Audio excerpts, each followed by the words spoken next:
එතකොට මේ විදිහ අපි ඉගෙනගෙන ඉවරයි මොනවාද කාබෝහයිඩ්‍රේට් වර්ග ඒ වගේ ලක්ෂණ මොනවාද කියලා සහ කාබෝහයිඩ්‍රේට් තැනුම් මේකකය මොකද්ද? මොකද්ද තැනුම් මේකකය? කාබෝහයිඩ්‍රේට් පටන් ගන්න හැදිච්ච පළවෙනි තැන මොකද්ද? මොනොසැකරයිඩ් කියන කෙනා තමයි තැනුම් මේකකය. හරි. ඊළඟට අපිට කාබෝහයිඩ්‍රේට් වල වැදගත්කම ශක්ති ප්‍රභවයක් ලෙස පළවෙනි එක. හරි. මෙයා තමයි අපේ ඇඟට ශක්තිය සපයන ශක්ති ප්‍රභවයක් විදිහට වැඩ කරනවා. කොහොමද මෙයා ශක්තිය සපයන්නේ? අපි දන්නවා ආහාර මාර්ගයට ඇතුළු කරගත්තාම කාබෝහයිඩ්‍රේට් පිෂ්ඨය වැනි ද්‍රව්‍ය හරි ඊට පස්සේ මොකද වෙන්නේ? ආහාර මාර්ගයේදී ඔහම ගිහිල්ලා ඊට පස්සේ එහෙම ජීර්ණය වෙලා කුඩාන්ත්‍රයේදී මෙතන ආමාශයෙන් තියෙනවා කැලේ නේතු අඳින්නවා. හරි ජීර්ණය වෙලා හරිද මේ එන ඕන හැම කාබෝහයිඩ්‍රේටයක්ම ග්ලූකෝස් මොනොසැකරයිඩ් වගේ දේවල් බවට පත් වෙනවා. එහෙම පත් වෙනවන්න අපේ ඇඟේ සෛල වලට ගිහිල්ලා ඉන්නවා දැන් මේ ග්ලූකෝස් කියන කෙනා. හරි මේ සරල ආහාර. කියන්නේ පිෂ්ඨමය ආහාරවල ජීර්ණය වෙලා ඉතුරු වෙච්ච කට්ටිය දැන් ඔන්න ඉන්නවා. හරි ඊට පස්සේ එයාලා අපේ ඇඟේ සෛල වලට ගියපුවාම මෙතනින් දේහයට උරාගෙන රුධිරය හරහා අපේ ඇඟේ සෛල වලට ගියපුවාම මේ ආහාර කියන්නේ කාබෝහයිඩ්‍රේට් ප්‍රතික්‍රියා කරනවා ඔක්සිජන් වායුවත් සමග. ඔක්සිජන් වායුවත් සමග ප්‍රතික්‍රියා කරලා ශක්තිය නිදහස් කරනවා. ඒකට මේ ශක්තියෙන් තමයි අපේ ඇඟ ඇතුලේ කර්තව්‍යයන් රාශියක් සිද්ධ වෙන්නේ. අපි මේ ක්‍රියාවලියට කියනවා මෙන්න මේ සෛලයක් ඇතුළට ගිහිල්ලා ආහාරයක් සමග ඔක්සිජන් ප්‍රතික්‍රියා කිරීමේ ක්‍රියාවලියට මොකද්ද අපි කියන්නේ? මතක් කරන්නම මොන ශ්වසනයේද? සෛලයක් ඇතුළට ගිහිල්ලා ඔක්සිජන් ප්‍රතික්‍රියා කරපුවාම ඔව් අපි ඒකට කියනවා මොකද්ද?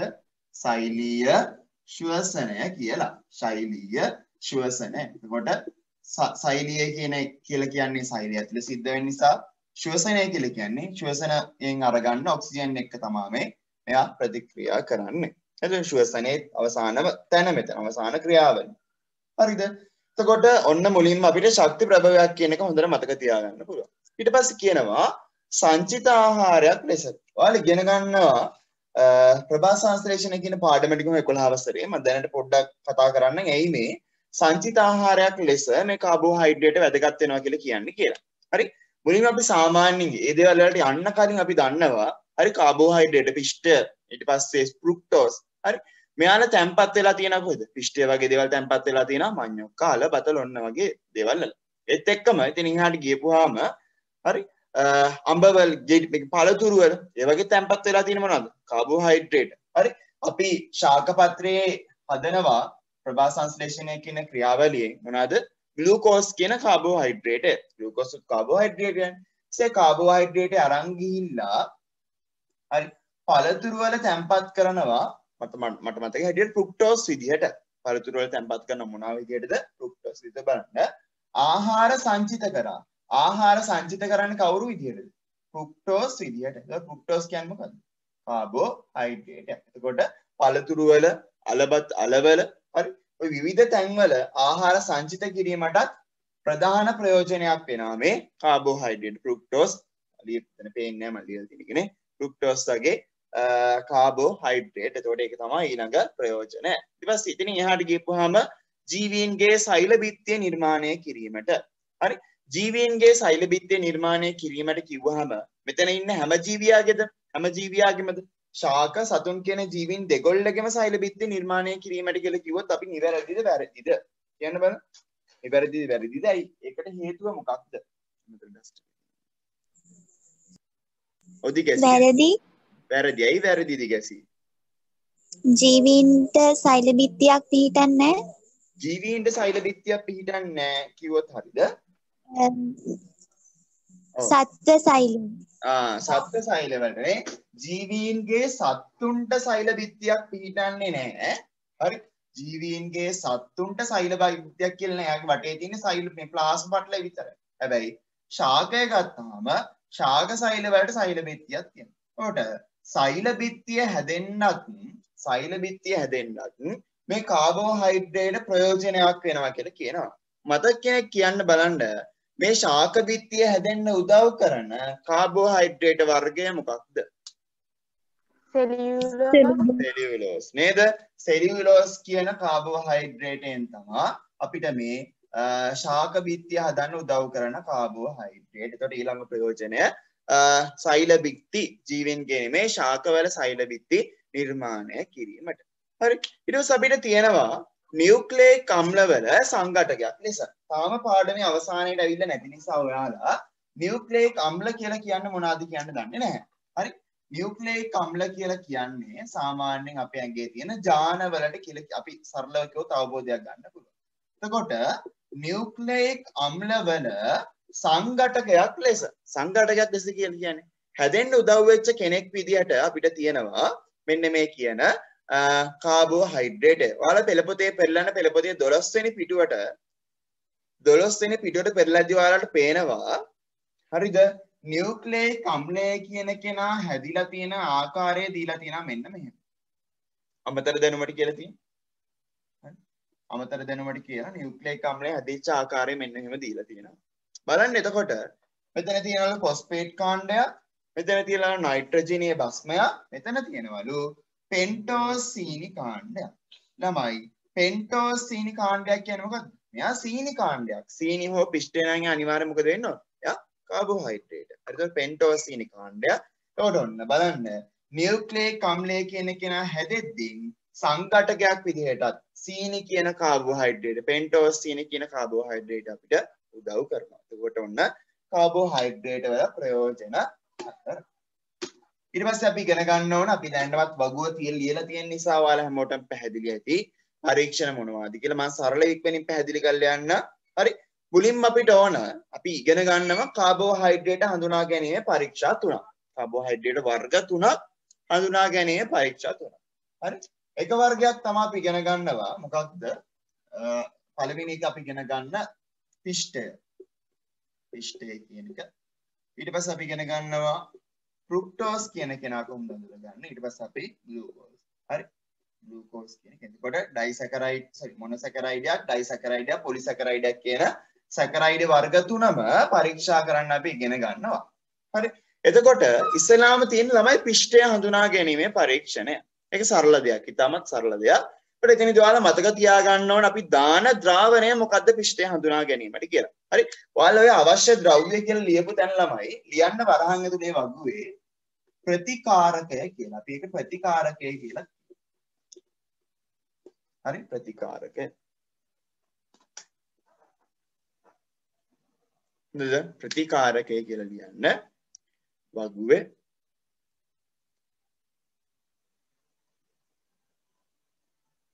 හරි. එතකොට බැලූ බැලමට ඔයාලට මෙන්න මේ පරීක්ෂණ ටික හරි අමාරුයි. මතක තියාගන්න හරි අමාරුයි. මොනවාද මේවා? ඇයි මේ මෙහෙම කොහොමද මේක කරන්නේ? නැහැ. හරි. ඕකේ ඔයාලා මහා ලොකුට ඔළුවට ගන්න එපා වුණා. පීවර ටික මෙන්න මේවා නිරීක්ෂණය මෙන්න මේ ටික කියලා ඔළුව තියාගත්තා නා හරි. හරි. පාඩමේ ෂෝට් නෝට් එකක් අරගන්න. ෂෝට් නෝට් එකක් අරගද්දි අනිවාර්යයෙන් හරි කාබෝහයිඩ්‍රේට් විතර නේ ප්‍රෝටීන හඳුනා ගැනීම, ලිපිඩ හඳුනා ගැනීම. හරි. ඔන්න ඔය කියන පරීක්ෂණ සියල්ලම එක තැනකට ගොනු කරගන්න. එතකොට හරියම පහසුවෙන් ඔයාලට මතක තියාගන්න පුළුවන් මේ ෂෝට් නෝට් එක හදාගත්තාම අමාරුවේ. හරි. තටම පාඩම් කරන්න උත්සාහ කරන්න. මොකද්ද කරන්නේ? ප්‍රැක්ටිකලි මොකද්ද කරන්නේ කියන දේ ඔළුවේ තියාගන්න ඕන හැමෝම. හරි. එතන මුලින්ම අපි හඳුනන ඕන පිෂ්ඨය හඳුනා ගන්න. මොකද්ද මේ පිෂ්ඨය හඳුනා ගැනීම කියලා කියන්නේ? ඒ කියන්නේ අපිට යම් කිසි ආහාරයක් දුන්නාම ඇත්තටම මේකේ පිෂ්ඨය තියෙනවද කියලා හඳුනා ගැනීම පරීක්ෂාව තමයි අපි කරන්න ඉගෙන ගන්න යන්නේ කොහොමද හඳුනාගන්නේ කියලා. හරිද? අපි ඒකට කරන්නේ අපි පරීක්ෂා කළ යුතු ආහාරය. දැන් මෙතනදී අපි අරගන්න පිෂ්ඨමය ආහාරයක් නැත්නම් ප්‍රතිචාර දක්වන්නේ නැහැ. පිෂ්ඨමය ආහාරයක් අරගෙන පොඩි කරලා ජලයේ දිය කරලා ද්‍රාවණයක් හදා ගන්නවා. හරි? ද්‍රාවණයක් හදා ගන්නවා. ඔන්න එතකොට අපේ තියෙන පිෂ්ඨමය ආහාර ද්‍රාවණය. ඊට පස්සේ අපි කරන්නේ මේ පිෂ්ඨමය ආහාර ද්‍රාවණයට එකතු කරන මොනවාද? හරි. අයඩීන් කියන ප්‍රතිකාරකය. අයඩීන් බිඳු කිහිපයක්. හරි එකතු කරන මොනවාද? අයඩීන් බිඳු කිහිපයකට අයඩීන් බිඳු කිහිපයක් එකතු කරායින් පස්සේ හරි මේ අවසාන ප්‍රතිඵලයේ විදිහට අපිට හම්බෙනවා මේක ඇතුලේ පිෂ්ඨය තියෙනවා නම් ඇතුලේ හැදෙනවා නිල් දම් පැහැති වර්ණ විපර්යාසයක් සිද්ධ වෙනවා. එතකොට සාමාන්‍යයෙන් අපි කියන්නේ ඔව් ආහාරය දිය කරලා ද්‍රාවණයක් හදාගෙන අයඩීන් බිඳු කීපයක් දාලා ඊට පස්සේ අපිට නිල් දම් පහට මේක එනවා කියලා. වර්ණ විපර්යාසය පේනවා කියලා කියන්නේ. බත් තිබ්බනම් සුදු දිය කරපු බත්තට තිබ්බනම් එයා සුදු පාට වෙන්නේ නැතුව මොකද දැන් නිල් දම් පාට වෙන අයඩීන් දැම්මම පිෂ්ඨය තිබුණොත් හරිද? හැබැයි අපිට මේක කරන්න මෙන්න මේ කියන ප්‍රතික්‍රියාව සිද්ධ කරන්න හරි විදුලි ද්‍රාවණයක් හදාගන්න උවමනාවක්ම නැහැ. හරි අපිට ඕන නම් කෙසෙල් ගෙඩියක තියෙනවද කියලා අඳුර ගන්න පිෂ්ඨය කියන එක තියෙනවද කියලා අඳුර ගන්න ඕන. හරි කෙසෙල් ගෙඩියක් අරගත්තා. ඊට පස්සේ ඒකට අපි දානවා අයඩීන් බිඳු කිහිපය. එතකොට කෙසෙල් ගෙඩිය දම් පාට නිල් දම් පාට වෙනවා නම් එතකොට ඔන්න කෙසෙල් ගෙඩියේ පිෂ්ඨය අඩංගුයි කියලා කියනවා. එතකොට ඕක තමයි ඔන්න පිෂ්ඨය හඳුනා ගැනීමේ පරීක්ෂණය කියලා කියන්නේ. ආයෙත් මම කියනවා මොකක්ද අපි කරන්නේ කියලා. පිෂ්ඨමය ආහාර ස්වල්පයක් අරගත්තා. ඒ කියන්නේ පරීක්ෂා කළ යුතු ආහාර ජලයේ දිය කරනවා. ජලයේ දිය කරලා හරි. ජලයේ දිය කරලා ඉවරලා ඊට පස්සේ මොකද කරන්නේ? ඒකට අපි දානවා අයඩීන් බිඳු කිහිපයක්. අයඩීන් බිඳු කිහිපයක් දැම්මම මේක නිල් දම් පහ වෙනවා නා. වර්ණ විපර්යාස මතක තියාගන්න හොඳට. නිල් දම් පහ කියන්නේ තද නිල් පාට. හරි නිල් දම් පහ වෙනවා නම් ඒක තමයි අපි කියන්නේ එතන පිෂ්ඨය කියන එක තියෙනවා කියලා. හරිද? සෙතිනින් එහාට ගියපම අපි යනවා. ඊළඟට අපිට දෙවෙනියට පරීක්ෂා කරන්න තියෙන ළමයි ග්ලූකෝස් කියන ග්ලූකෝස් හඳුනා ගැනීම ගැන. එතකොට ග්ලූකෝස් හඳුනා ගැනීමට දැන් අපිට පිෂ්ඨය හඳුනා ගැනීමට ප්‍රතිකාරකය උනේ කවුද? පිෂ්ඨ හඳුනා ගැනීම ප්‍රතිකාරකය කවුද? පිෂ්ඨය හඳුනා ගැනීම අයඩීන්. අයඩීන් දැම්මේ. දාන එක නැත්නම් ප්‍රතිකාරකය. හරි. අයඩීන්. හරි. දැන් බලන්න එතකොට ග්ලූකෝස් කියන කෙනාගේ ප්‍රතිකාරකය කවුද? කවුද? බෙනඩික්ට් ද්‍රාවණය. කියන කෙනා තමයි ග්ලූකෝස් හඳුනා ගැනීමේ පරීක්ෂාවේ ප්‍රතිකාරකය. එතකොට තුනින් අපි කරන්නේ ග්ලූකෝස් අඩංගු ද්‍රාවණයක්. හරි ග්ලූකෝස් අඩංගු ද්‍රාවණයක් අපි දිය කරලා අරගන්න. ඊට පස්සේ මේකට දානවා බෙනෙඩික්ට් ද්‍රාවණයේ ස්වල්පයක්. හරි බෙනෙඩික්ට් ද්‍රාවණයේ ස්වල්පයක් දැම්ම පමණින් මෙයා ප්‍රතික්‍රියා කරලා වර්ණ විපර්යාස පෙන්වුම් කරන්නේ. හරි එහෙනම් මොකද කරන්නේ මෙයා අපිට මෙයාව අරගෙන අපි රත් කරන්න ඕන. හැබැයි ඔයාලා අහපුව අර මම ගෲප් එකට දාපු වීඩියෝ බලද්දී ඔයාලට තේරෙනවා. හරි එතන එක මැඩම් කෙනෙක් මේක මෙන්න මෙහෙම ජල තාපකයක බහා කරන්නේ නැහැ. හරි මෙහෙම ජල තාපකයක දාලා මේක කරන්නේ නැහැ. හැබැයි අනිත් වීඩියෝ එකේදී යා ලස්සන ජල තාපකයක දාලා තමයි මේක සිද්ධ කරන්නේ. මම හරිනේ. හරි මේ මැඩම් ජල තාපකයක දාලා කරන්නේ නැහැ. හැබැයි අනිත් එකේදී යා ජල තාපකයක දාලා කරනවා. මොකද්ද ජල තාපකය කියලා කියන්නේ? උණු වෙච්ච වතුර එකට දාලා. එහෙම නැත්නම් රත් වෙමින් පවතින වතුර එකට දාලා රත් කරනවා තමයි ජල තාපකයක බහා රත් කරනවා කියලා කියන්නේ. මේකට අපි හම්බ වෙනවා තව තැනකදී. එතකොට මේ පරීක්ෂණ දෙක දිහා වෙන වෙනම අධ්‍යයනය කරලා බලන්න ඔයාලට තේරෙයි මෙහෙම මේක රත් කරද්දී නෝයි. මෙතනින් මෙහෙම මෙයා රත් කරද්දී නේ මොකක්ද තියෙන මේක වෙනස. හරි. එතකොට මෙතනින් මෙහෙම කරද්දී අපිට පරීක්ෂණය කිරීම යම් තාක් දුරට අපහසුයි. හේතුව ද්‍රාවණය රත් වෙලා ඒක සිද්ධ වෙන ප්‍රතික්‍රියාවත් එක්ක මේ නලයෙන් එළියට ද්‍රාවණයෙන් උත්සාහ කරන උෂ්ණත්වයේ වැඩි වීමත් සමග. කියන්නේ යාගේ ඇතුලේ ප්‍රතික්‍රියාව වේදෙන උෂ්ණත්වය වැඩි වෙනවා. බාහිර උෂ්ණත්වය සපයනවා. එතකොට මේ දෙකම හේතු කොටගෙන හරි මෙයා ඔන්න එළියට එන්න උත්සාහ කරනවා මේ නලයෙන් ප්‍රතික්‍රියාව වෙන අතරතුර. ඔයාලට හොඳට ඒක බලා ගන්න පුළුවන්. අර YouTube වීඩියෝ දෙක බලද්දී සංසන්දනය කරන මැඩම් කරන එක බලන්න. හරි. එතකොට මේකෙදි එහෙම නැහැ. මේකෙදි රත් වුණාට වටේ තියෙන ජල තාපකයක් නිසා හරි ජල තාපකයක් නිසා අපි දන්නවා ජලයට තියෙනවා සිසිලනකාරක ගුණය කියන එක. එතකොට රත් වෙනවත් එක්කම මේ ඇතුලේ තියෙන ටියුබ් එකේ රස්නය වැඩි නම් මේ ජලයේ තියෙන රස්නයට වඩා ඒකේ අර වැඩි ටික හපවු ජලයට උරා ගැනීමක් සිද්ධ වෙන්නේ. හිඳ කියන මොකද්ද? කැළඹීම් ස්වභාවය. හරි මෙහෙම අර එළියට පනින එක නැති වෙලා යනවා. අපි ওই ජල තාපකයක බහා රත් කරද්දී. හරි. මෙහෙම ජල තාපකයේ බහා රත් කරද්දී ඔයාලට දැන් අර වීඩියෝ ටික බලලා තියෙන ළමයිට හොඳටම තේරෙනවා ඇති. වර්ණ විපර්යාසයක් සිද්ධ වෙනවා. හරි. මුලින් මේකේ තියෙන අවර්ණ පාටයි ග්ලූකෝස් දී කරපම අවර්ණයි. අවර්ණ පාටයක් තියෙන. ඊට පස්සේ මොකද වෙන්නේ? ඊට පස්සේ ටික මේක නිල් පාට වෙනවා. නිල් පාට වෙලා මොකද වෙන්නේ? නිල් පාට වෙලා ටික කොළ පාට වෙනවා. කොළ පාට වෙලා ටිකක් ගිහින් ඊට පස්සේ මොකද වෙන්නේ? කොළ කහ පාට වෙනවා. කොළ කහ පාට වෙලා ඊට පස්සේ මොකද වෙන්නේ? තැඹිලි පාට වෙනවා. හරි. තැඹිලි පාට වෙලා අවසානයේ මොකද වෙන්නේ? ගඩොල් රතු අවක්ෂේපයක් බාටපත් වෙනවා. හරි මෙන්න මේ කියන වර්ණ විපර්යාසය මතක තියාගන්න ඕන හේතුව මේක අදට විතරක් නෙමෙයි ඉස්සරහටත් අපිට ඕන වෙන නිසා. හරි ගඩොල් රතු පැහැති ඔන්න අවක්ෂේපයක් හැදෙනවා. මොකද්ද අවක්ෂේපයක් හැදෙනවා කියන්නේ ගඩොල් රතු පැහැති? අවක්ෂේපයක් කියලා කියන්නේ කටපාඩමින් වගේ ඉගෙන ගන්න තේරුමක් නැහැ නේ. මොකද වෙන්නේ? ප්‍රතික්‍රියා කරලා අර ද්‍රාවණයක් විදිහට තිබ්බ එක යට මොනවද වෙන්නේ? තැම්පත් වෙනවා කුඩු කුඩු. මේකට තමයි අපි කියන්නේ අවක්ෂේපයක් හැදෙනවා කියලා. හරි.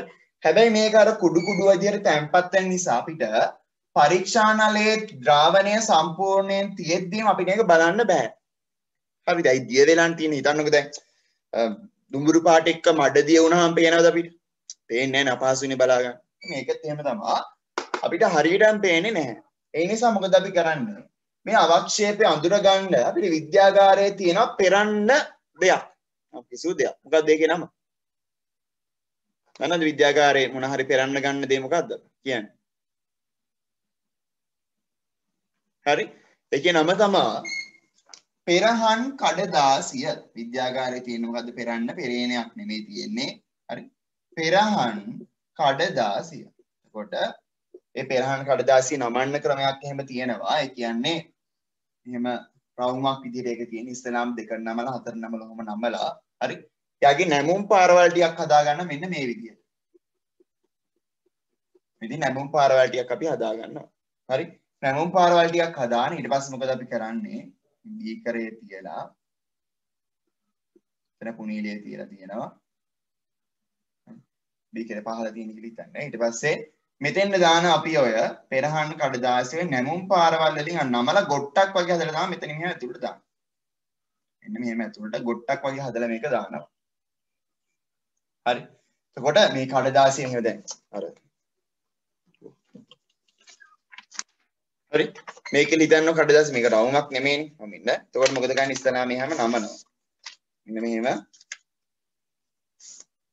යා නමලා හරි ඊට පස්සේ මොකද කරන්නේ මෙයා හදා ගන්න ඕන අපි ගොට්ටක් විදියට. ගොට්ටක් විදියට හදාගන්න මොකද කරන්නේ?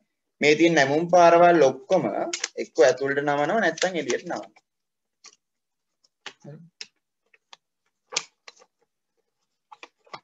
එන්න මෙහෙම නමලා මෙන්න මේ විදියට නමලා මෙයා එහෙම ගොට්ටක් ඒ රවුමක් තියෙන එහෙම කොටුවක් නෙමෙයි. එහෙම ගොට්ටක් විදියට හදාන්න නැමුම් පාරවල් ලස්සන නමනවා. හරි. නමල ඉවරලා එහෙම ගොට්ටක් විදියට ඇතුළට දානවා. දාලා ඉවරුණායින් පස්සේ එතකොට හරි ද්‍රාවණය මේක දිගේ ගලනවා. මේ අවක්ෂේපේ පෙරහන් කඩදාසි මෙන්න මේ කොහේ හරි ගෑවිලා හරි ඉතුරු වෙනවා. ඒකට අපිට නිරීක්ෂණය කරන්න පුළුවන් ගඩොල් රතු පැහැති අවක්ෂේපයක් හම්බ වෙනවා කියලා. ඔය මොන හඳුනා ගැනීමද? ග්ලූකෝස් හඳුනා ගැනීම. එතකොට පියවර ටික මතක තියෙන්න ඕන. මොනවාද දාන ප්‍රතිකාරකය මොකක්ද සහ අවසානයේ අපිට හම්බෙන නිරීක්ෂණය මොකක්ද කියලා මතක තියෙන්න ඕන. එහෙනම් එතකොට අපි ඒක කළා ඉවරයි. ඊට පස්සේ අපි යනවා කොතෙන්ද ඊළඟ පරීක්ෂණයට පිට තියෙන චුට්ටක් ගැඹුරුයි කියලා තියෙන පරීක්ෂණයට ෆ්‍රුක්ටෝස් හඳුනා ගැනීම පරීක්ෂාව. ෆ්‍රුක්ටෝස් හඳුනා ගැනීමේ පරීක්ෂණයේ පොඩි පිස්සුවක් කෙලනවා. ඇයි මේ පිස්සුව කෙලින්නේ? හරි. ඒකේ මුල් පියවර ටික නැතුව අවසාන පියවර ටික බලන්න. හරි. මුල් පියවර නැතුව අවසාන පියවර ටික බලන්න. අවසාන පියවර ටික අපිට තියෙන්නේ හරිද? ඒ විදිහට ෆ්‍රුක්ටෝස් නේද? හඳුනාගන්න. සුක්‍රෝස් නෙමෙයි සුක්‍රෝස් ඈ. ෆ්‍රුක්ටෝස් කියලා කියන්නේ මොනස කරන්නේ? සුක්‍රෝස් හඳුනා ගැනීම පරීක්ෂණය. සුක්‍රෝස්. හරි. දැන් එනකොට සුක්‍රෝස් හඳුනා ගැනීමේ පරීක්ෂණයේදී හරිද? අපි අරගන්නේ අවසාන පියවර බලන්න. සුක්‍රෝස් ද්‍රාවණයක් අරගෙන අපි දාන්නේ මොකද්ද ප්‍රතිකාරකේ? බෙනඩික්මයි දාන්නේ. බෙනඩික්මයි දාන ප්‍රතිකාරකය. සහ වර්ණ විපර්යාසයත් මොකද්ද? වර්ණ විපර්යාසයත් නිල් පාට වෙනවා, කොළ පාට වෙනවා. අර ග්ලූකෝස් වල වර්ණ විපර්යාසයමයි. නේද? දාන්නෙත් ග්ලූකෝස් වල ද්‍රාවණය මේකද ප්‍රතිකාරකයමයි. ඊට පස්සේ අපිට හම්බෙන වර්ණ විපර්යාසයත් ග්ලූකෝස් වල වර්ණ විපර්යාසයම තමයි. දැන් මෙන්න මෙතන පොඩි ප්‍රශ්නයක් තියෙනවා. අපිට අපි මේ හඳුනාගන්නේ ග්ලූකෝස්ද නැත්නම් සුක්‍රෝස්ද කියලා හොයාගන්න අපිට බෑ. හරිදයි?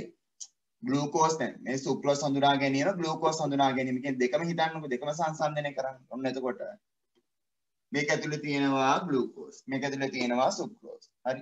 මෙයාට අපි දන්නේ නැහැ. කෝක ඇතුලේ මේක ඇතුලේ තියෙන මේක ඇතුලේ තියෙන අපි දන්නේ නැහැ කියලා හිතන්නේ. හරි. මෙයාටත් දානවා අපි බෙනඩික්ට්.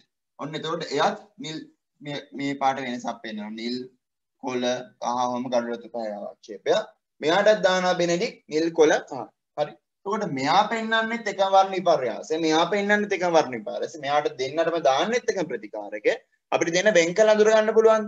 දෙන්න වෙන් කළ අඳුර ගන්න අපහසුයි. දෙන්නම එකම විදියයි. ඒ නිසා හරිද සුක්‍රෝස් වලට පරීක්ෂණය කරන්න කලින් සුක්‍රෝස් හඳුනා ගැනීම පරීක්ෂණය කරන්න කලින් මොකද කරන්නේ? ඉස්සෙල්ලා බලනවා අන්නේ ද්‍රාවණය ඇතුලේ තියෙනවද ග්ලූකෝස් කියලා. හරිද? ග්ලූකෝස් තියෙනවද කියලා බලනවා. ග්ලූකෝස් හඳුනා ගැනීම පරීක්ෂණය කරනවා. ග්ලූකෝස් හඳුනා ගැනීම පරීක්ෂණය කරලා ග්ලූකෝස් නැහැ කියලා තහවුරු කරගෙන තමයි මොකද කරන්නේ? සුක්‍රෝස් හඳුනා ගැනීම පරීක්ෂණය. ඔන්නේ හින්දා සුක්‍රෝස් හඳුනා ගැනීම පරීක්ෂණයේ මූලික පියවර ටික වෙන්නේ ග්ලූකෝස් හඳුනා ගැනීමේ පරීක්ෂාව. මේ හින්දා අපි ග්ලූකෝස් හඳුනා ගන්නවා. හරි. අපි එතකොට අපිට අදාළ ද්‍රාවණය අරගන්නවා. ඊට පස්සේ මේකට දාන මොනවාද? බෙනඩික්ට් දාලා ජල තාපකයක දාලා රත් කරනවා. එතකොට මෙයා නිල් පාට වෙලා, කොළ පාට වෙලා, කොළ කහ වෙලා, හරි තැඹිලි වෙලා ගඩොල් රතු පාට අවක්ෂේපයක් හැදුවා නම් මේක තුල මොනවද තියෙන්නේ? මේ ගත්ත ද්‍රාවණයට බෙන්ඩික් දාලා ජල තාපකයක බහරත් කරද්දී නිල් කොළ කහ තැඹිලි ගඩොල් රතු පාට පැහැති අවක්ෂේපයක් හදනවා නම් අවසානයේ මේක ඇතුලේ මොනවද තියෙන්නේ? ග්ලූකෝස් තිබිලා තියෙනවා. ඔව් ග්ලූකෝස් තිබිලා තියෙනවා. හරි එතකොට අපිට ඉතින් ඊට පරීක්ෂණ කළ වැඩක් තියනවද? නෑ. මේක ඇතුලේ තියෙන සුක්‍රෝස් මේ ග්ලූකෝස් අපි හඳුනා ගන්න යන්නේ සුක්‍රෝස්. එතකොට මේක ඇතුලේ තියෙන සුක්‍රෝස් තමයි වර්ණ විපර්යාසය සිද්ධ වෙන්නේ නැහැ. අවක්ෂේපයක් හැදෙන්නේ නැහැ. ඒකට ඔන්න අපි තීරණය කරා ග්ලූකෝස් හඳුනා ගැනීම පරීක්ෂණයෙන් කිසිම ප්‍රතිචාරයක් නැති නිසා ඔන්න මෙතන ග්ලූකෝස් නැහැ කියලා හඳුනාගෙන ඊට පස්සේ අපි යනවා මොකටද? සුක්‍රෝස් හඳුනා ගැනීමේ පරීක්ෂණයට. ඒකට අද්දින් අපි මුලින්ම කරන්නේ මොකද්ද? මුලින් අපි කරන්නේ මේකට දානවා තනුක සල්ෆියුරික් අම්ල බිඳු කිහිපයක්. හරි තනුක සල්ෆියුරික් අම්ල බිඳු කිහිපයක් දානවා. හරි මේ තනුක සල්ෆියුරික් අම්ල බිඳු කිහිපයක් දානවා. මම ආයෙත් පරණ පොතම අරගත්තා. අලුත් ඩවුන්ලෝඩ් කරලා. ඉන්නේ. හරි තනුක සල්ෆියුරික් අම්ල බිඳු කිහිපයක් දාලා ඊට පස්සේ මොකද කරන්නේ අපි? මේකට ඊට පස්සේ දානවා අපි මොනවාද සෝඩියම් හයිඩ්‍රොක්සයිඩ් බිඳු කිහිපයක්. එතකොට ඇයි මෙයාලා දාන්නේ කියලා පොඩ්ඩක් ඔළුවේ තියෙනවා. හරි. තනුක හයිඩ්‍රොක්ලෝරික් අම්ලය දාන්නේ හරිද? තනුක සල්ෆියුරික් අම්ලය දාන්නේ මේකට මේ මොනවාද ඇතුලේ තියෙන අණු ඒ කියන්නේ මොන අණුද සුක්‍රෝස් අණු සක්‍රිය කරගන්න ප්‍රතික්‍රියා කරන කෙනෙක් බවට පත් කරගන්න තමයි මේකට තනුක සල්ෆියුරික් මුලින්ම දාන්නේ. හරි. තනුක සල්ෆියුරික් කියලා කියන්නේ අම්ලයක් නේ. හින්දා මේ ඇතුලේ තියෙන මොකක්ද? අම්ලයක් දාපුවාම ආම්ලික ගතිය. ඊට පස්සේ ආම්ලික ගතියක් නැති කරන්න අපි දාන්නේ මොකද්ද? භස්මයක්. හරි. මොනවා හරි තැනක ආම්ලික ගතියක් තියෙනවා ආම්ලික ගතිය නැති කරන්න අපි දානවා භස්මයක්. මොනවා හරි තැනක භාෂ්මික ගතියක් තියෙනවා නේ භාෂ්මික ගතිය නැති කරන්න දාන මොකද්ද අපි? අම්ලයක්. හරි. ඔන්න එතකොට මෙතෙන් අපි දැන් ඉස්සල්ලාම දානවා මෙයාව සක්‍රිය කරගන්න අම්ල බිඳු කිහිපයක් සල්ෆියුරික් හෝ හයිඩ්‍රොක්ලෝරික් මොනවා හරි අම්ල බිඳු කිහිපයක් අපි දානවා. සම්ල බිඳු කිහිපයක් දාලා මෙයා සක්‍රිය කළා. ඊට පස්සේ ආම්ලික ගතිය නැති කරන්න අපි ආය දානවා මොනවාද? භස්ම බිඳු කිහිපයක්. කියලා අර විදිහටම ජල තාපකයක බහරත් කරනවා. ජල තාපකයේ බහරත් කරද්දී ඊට පස්සේ මෙයා වර්ණ විපර්යාසය පෙන්වනවා නම් නිල් කොළ කහ ඊපස් මොකද්ද? තැඹිලි අවසානයේ ගඩොල් රතු පැහැවක් ෂේපයක් හදනවා. අපි කියන එතන තියෙනවා මොනවද? සුක්‍රෝස් කියන දේ. මතක තියාගන්න හොඳට සුක්‍රෝස් වල තමයි පොඩ්ඩක් වැඩි. මොකද්ද මුලින්ම කරන්න ඕනේ? මුලින්ම අපි කරනවා ග්ලූකෝස් හඳුනා ගැනීම පරීක්ෂාව කළ ග්ලූකෝස් නෑ කියලා තහවුරු කරගන්න. මොකේද? සුක්‍රෝස් වල. හරි? නෑ කියලා තහවුරු කරගෙන ඊට පස්සේ අම්ලයක් දානවා. ඊට පස්සේ භස්මයක් දානවා. ඊට පස්සේ අහපාර විදියටම ජල තාපකයක බහ රත් කිරීම සිද්ධ කරපුවම වර්ණ විපර්යාසය වුණොත් මේ විදිහට අපි කියන මෙතන තියෙනවා සුක්‍රෝස් කියන දේ කියලා. හරිද? ඔන්න එතකොට අපි කාබෝහයිඩ්‍රේට් කියන කොටස ඔතනින් අපි අවසන් කරනවා. කාබෝහයිඩ්‍රේට් කියන කොටස. හරි? බලන්න අමතර දැනුමට දීලා තියෙන ඔයාලට පස්වෙනි පිටුවේ ග්ලූකෝස් අණුවක ව්‍යුහය. ග්ලූකෝස් අණුවක ව්‍යුහය. බලන්න ග්ලූකෝස් අණුවක ව්‍යුහය. එතකොට ඔය එකේ අර මොකුත් නැති තැන් තියෙනව නේද? දැන් මෙහෙම තියෙන්නේ ඔක.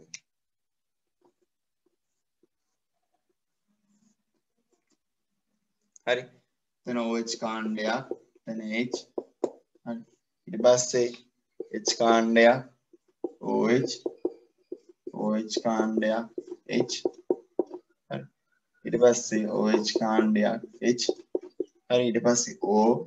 ඊට පස්සේ CH2OH. හරි. මෙන්න මේ තැන් වල තියෙන්නේ C. මේ අර මොකුත් නැති තැන් තියෙන්නේ. ඔය තැන් වල තියෙන්නේ C කාබන් කියන කෙනා. කොට මේක තමයි ග්ලූකෝස් අණුවේ ව්‍යුහය. ලොකුවට මතක තියාගන්න ඕනේ. බැරි වෙලාවත් රූපයක් දීලා හුවොත් එහෙම සමහර කෙනාට පිස්සු කෙල්ලලා ඉන්නවනේ. ඒතකොට යාළුවා පේපර් හදලා මේවා දානවා. හරි. හවුවොත් එහෙම ඒක මතක තියාගන්න මේ හැඩයට තියෙන්නේ ග්ලූකෝස් අණුවක ව්‍යුහය කියලා. හරි. ඊට පස්සේ යමු අපි කාටද ප්‍රෝටීන දිහාවට. හරිද? එතකොට ප්‍රෝටීන දිහාවට ගියපුවාම මුලින්ම අපි ඉගෙන ගන්න ඕන ප්‍රෝටීන කියන කට්ටිය ප්‍රෝටෝන් නෙමෙයි ප්‍රෝටීන කියන කට්ටිය හැදිලා තියෙන්නේ මොනවාගෙන්ද? මේ මොනවා ගැන කතා කරන්නේ? අපි කතා කරන්නේ කාබනික සංයෝග ගැන අපේ දේහ නිර්මාණය වෙච්ච. ඒකට කාබනික සංයෝග වලින් මේ කාබනික සංයෝගයක් නම් අර අපි මුලින් ගැලීම් සටහන් ලියපු දෙන මුලින්ම අනිවාර්යෙන් තියෙන හැම වගේම කවුද? Carbon, hydrogen, oxygen. ඊට පස්සේ ඊට අමතරව මෙයාගේ තියෙනවා මොනවාද? නැතින ඊට අමතරව. කියන්න බලන්න. ඊට අමතරව තියෙනවා නයිට්‍රජන්. සමහරක් ඒ වගේ විතරක් තියෙනවා කවුද? සල්ෆර් කියන කෙනා. සංඝටක මූලද්‍රව්‍ය. හරි. ඒකට හරි අපි ගත්ත කාබෝහයිඩ්‍රේට වල තැනුම් මේකගෙන හැදෙන්න පටන් ගත්ත තැන මොනොසැකරයිඩ් වුණා වගේ. හරිද? ප්‍රෝටීන වල තැනුම් මේකයි කියනත් මොකක් කියලාද? ඇමයිනෝ අම්ල කියලා. හරි ඇමයිනෝ අම්ල කියලා කියනවා ප්‍රෝටීන වල තැනුම් මේකක. එතකොට ඔයාලට අමතර දැනුමට දීලා තියෙනවා ඇමයිනෝ අම්ලයක ව්‍යුහය. නෙමෙයි ආදර්ශීය ඇමයිනෝ අම්ලයක ව්‍යුහය දීලා තියෙනවා. එතකොට ඕක අමතර දැනුමට දීලා තිබ්බට ළමයි හරි සාමාන්‍ය ප්‍රශ්න පත්‍ර වලදී ඕක ප්‍රසිද්ධ ප්‍රශ්නයක් යම් තාක් දුරට. හරිද? එතකොට බලන්න H මෙන්න මෙහෙම තියෙන්නේ COH වස්තුතන හරි කැපිටල් R. හරි මේ පැත්තේ තියෙනවා ඇමයිනෝ කාණ්ඩයක් මේ පැත්තේ තියෙනවා කාබොක්සිල් කාණ්ඩයක්. ඒවා මොනවද කියන්නේ ඔයාලා අඳුරන්නේ නැහැ තාම. මතක තියාගන්න එක. මේ පැත්තේ ඇමයිනෝ කාණ්ඩයක් තියෙනවා. මෙතන කාබොක්සිල් කාණ්ඩයක් තියෙනවා. මෙතන තියෙනවා කවුද? හයිඩ්‍රජන්. සහ මෙතන R කියලා කාණ්ඩයක් තියෙනවා. කවුද මේ R කියලා කියන්නේ? R කියලා කියන්නේ ළමයි කාබනුයි හයිඩ්‍රජනුයි අතර තියෙන මොකක් හරි බන්ධනයක් හදපු කෙනෙක් තමයි මෙතන R කියලා කියන්නේ. එතකොට සරලම ඇමයිනෝ අම්ලය වෙනුවට මෙතන තියෙන්න පුළුවන්. හරි? කාබනුයි හයිඩ්‍රජන් අතර බන්ධනයක් හදන්න පුළුවන්. සරලතම ඇමයිනෝ අම්ලය විතර මෙතන තියෙන්නේ R වෙනුවට හයිඩ්‍රජන් කියන එක. සරලතම ඇමයිනෝ අම්ලය. හරි නැත්නම් මෙතන තියෙන්නේ කැපිටල් R. එතකොට R කියන කෙනා කාබන් හෝ හයිඩ්‍රජන් වලින් හැදිච්ච මොනවා හරි කෙනෙක්. මෙන්න මේ විදිහට හැදිච්ච මොනවා හරි කෙනෙක් වෙන්න පුළුවන්. හරි කාබන් හෝ හයිඩ්‍රජන් වලින් හැදිලා ඉන්නවා R කියන කෙනා. හරි. එතන මේ සම්පූර්ණ එක්කෙනා තමයි. සරලම එක්කෙනා කවුද එතකොට? කාබන් නැති හයිඩ්‍රජන් විතරක් ඉන්න කෙනා. තමයි සරලතම ඇමයිනෝ අම්ලය. ඔන්න ඒ කියන කාරණාවත් ඔළුවේ තියාගෙන හැමෝම මීටින් එක ඉවර වෙනවා දැන්. ඉවර වෙලා එන්න ඉක්මනට පන්තියට අපි ඊළඟ කොටස කතා කරමු.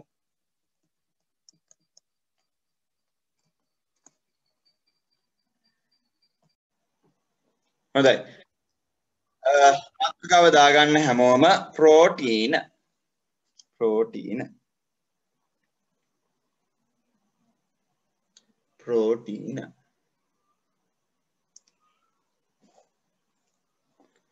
ලියන්න ප්‍රෝටීන කියලා මාතෘකාව දාලා ඊට පළවෙනි තර ලෝකෙන දාන්න ලියන්න ප්‍රෝටීන කාබන් කමාවක් අකුරෙන් ලියන්නේ කියන්නේ C කියලා ලියනවා කාබන් කමාවක් හයිඩ්‍රජන් කමාවක් ඔක්සිජන් සහ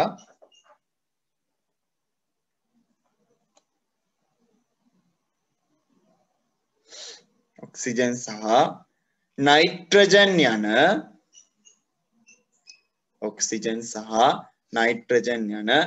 මූලද්‍රව්‍ය වලින් සෑදී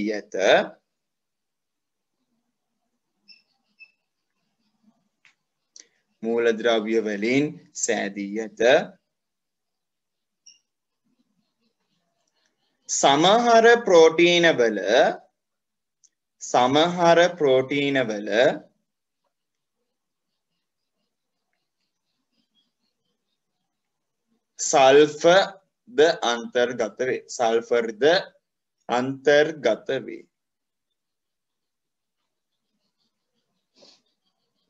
සල්ෆර්ද අන්තර්ගත වේ. නැත්නම් ලකුණු දාලා ලියන්න. ප්‍රෝටීනවල තැනුම් මේකකය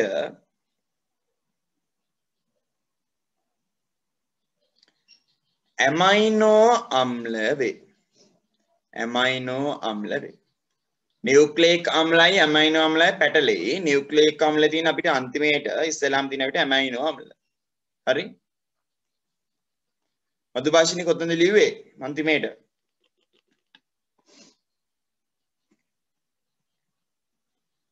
මధుභාෂිනී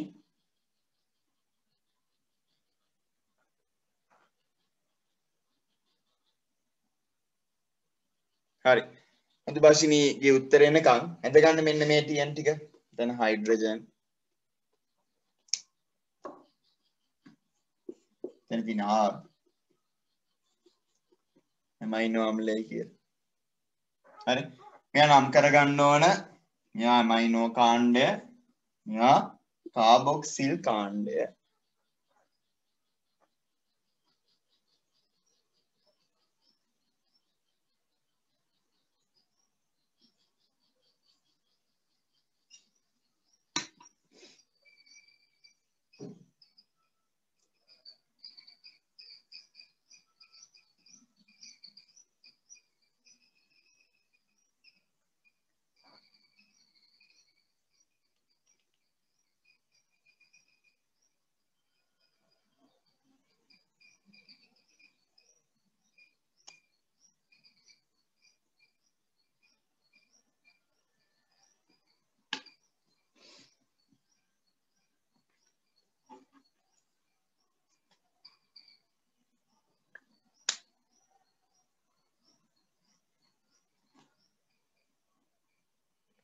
හරි.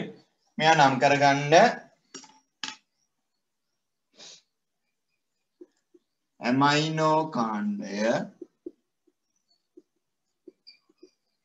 මෙයා නම් කරන්න කාබොක්සිල් කාණ්ඩය. හරි. කාබොක්සිල් කාණ්ඩය. බෝඩ් එක පේන්නේ නැහැ. දැන් පේනවා බලන්නෙත් මිනි.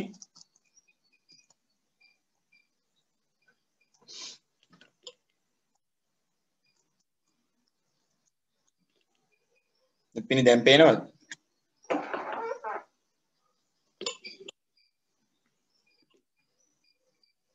මේ තිබ්බහම පේන හොඳට නේ.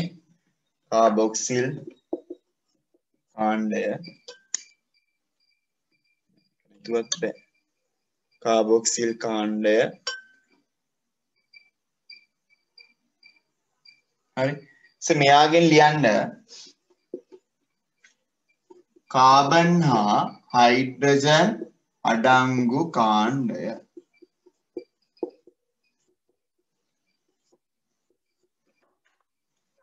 කාබන් හා හයිඩ්‍රජන් අඩංගු කාණ්ඩය.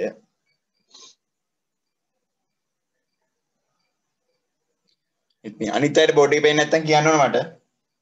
බෝඩ් එක දිලිසෙන ගතියක් නෙමෙයි. මොකක් හරි අවුලක් වෙලා තියෙනවා මේ ඊයේ පෙරේදා.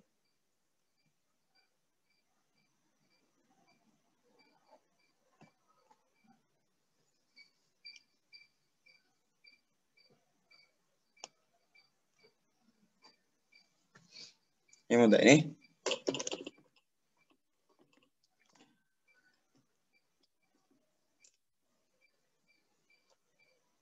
කාබොක්සිල් කාණ්ඩය.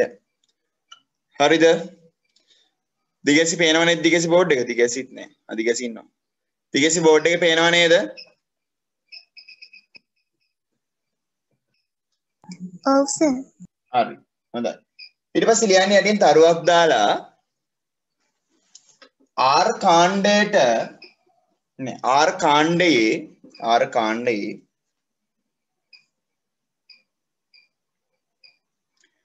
කාබන් සහ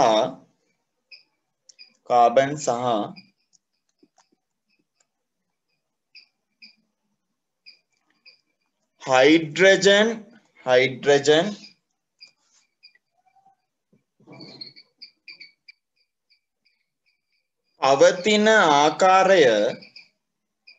පවතින ආකාරය කාබන් සහ හයිඩ්‍රජන් පවතින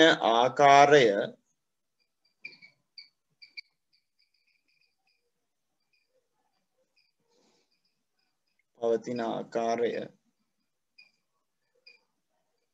හරි වෙනස් වීම මගින් පවතින ආකාරය වෙනස් වීම මගින්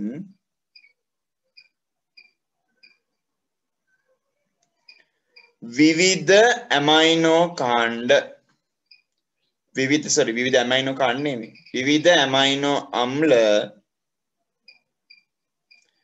විවිධ ඇමයිනෝ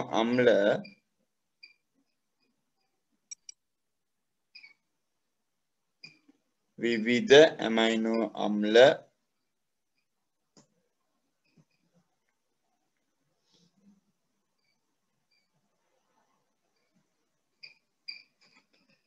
සෑදී ඇත. සර් ඒක ආයෙත් කියන්න.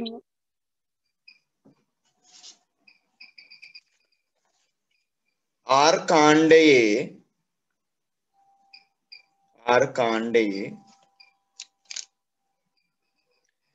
කාබන් සහ හයිඩ්‍රජන්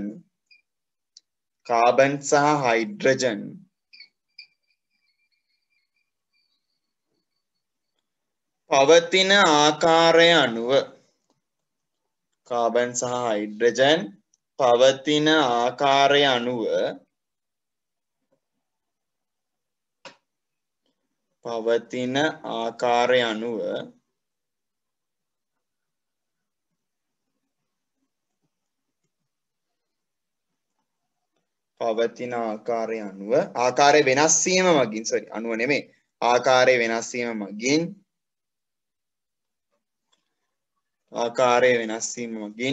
විවිධ ඇමයිනෝ අම්ල සෑදී ඇත.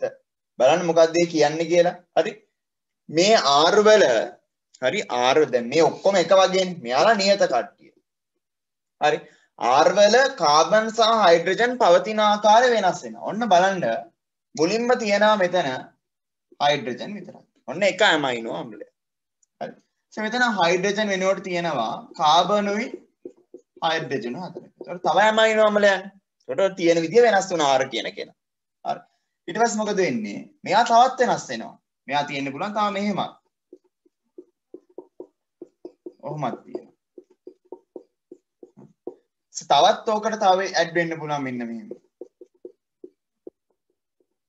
තියෙන විදිය මොකද වෙන්නේ? ටික වෙනස් වෙනවා. ඒකට වෙනස් වෙන ගානේ මොකද වෙන්නේ? ඇමයිනෝ අම්ල වෙනස් වෙනවා. කියන්නේ අර හයිඩ්‍රජන් විතරක් තිබ්බ කෙනා එක ඇමයිනෝ අම්ලයක්. ඊට පස්සේ කාබනුයි හයිඩ්‍රජන් හතරකුයි තිබ්බම තව තුනකුයි තිබ්බම තව ඇමයිනෝ අම්ලයක්. ඒ විදිහට R පවතින ආකාරය අනුව කියන්නේ R හැදිලා තියෙන විදිය වෙනස් වෙලා. තේරෙනවද? R හැදිලා තියෙන විදිය වෙනස් වෙලා මොකද වෙන්නේ? හරි? R හැදිලා තියෙන විදිය වෙනස් වෙලා අපිට විවිධ ඇමයිනෝ අම්ල වර්ග හදා ගන්න පුළුවන්. ඒකට සරලතම ඇමයිනෝ අම්ලය අපිට හැදෙන්නේ R වෙනුවට H තියෙන තැන. හරි. එතනම ඒකටම ලියන්න. සරලතම ඇමයිනෝ අම්ලය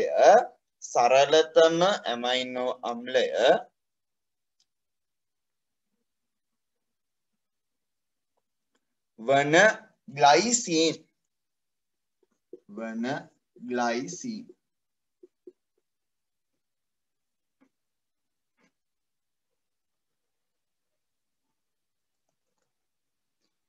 ග්ලයිසින් සෑදෙන්නේ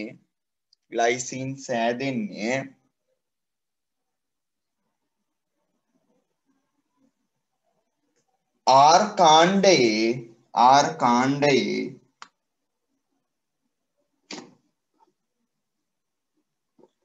හයිඩ්‍රජන් පමණක් ඇති විටය.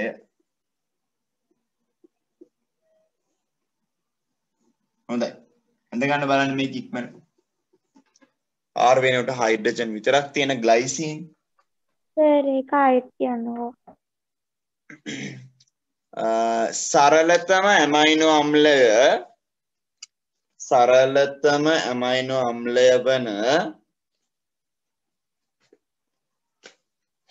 සරලතම ඇමයිනෝ අම්ලය වන ග්ලයිසින්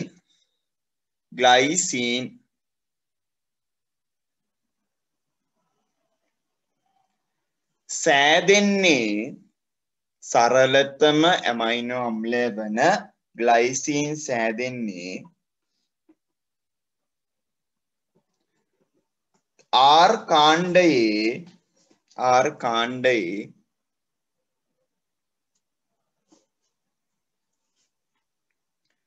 හයිඩ්‍රජන් පමණක් ඇති විටය. R කාණ්ඩයේ හයිඩ්‍රජන් පමණක් ඇති විටය.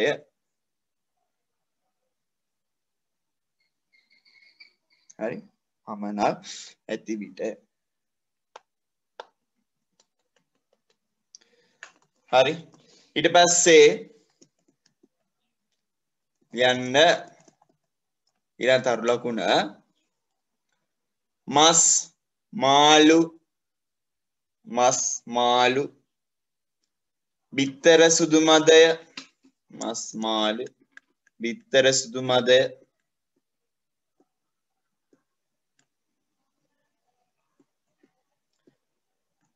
මාංශ භෝග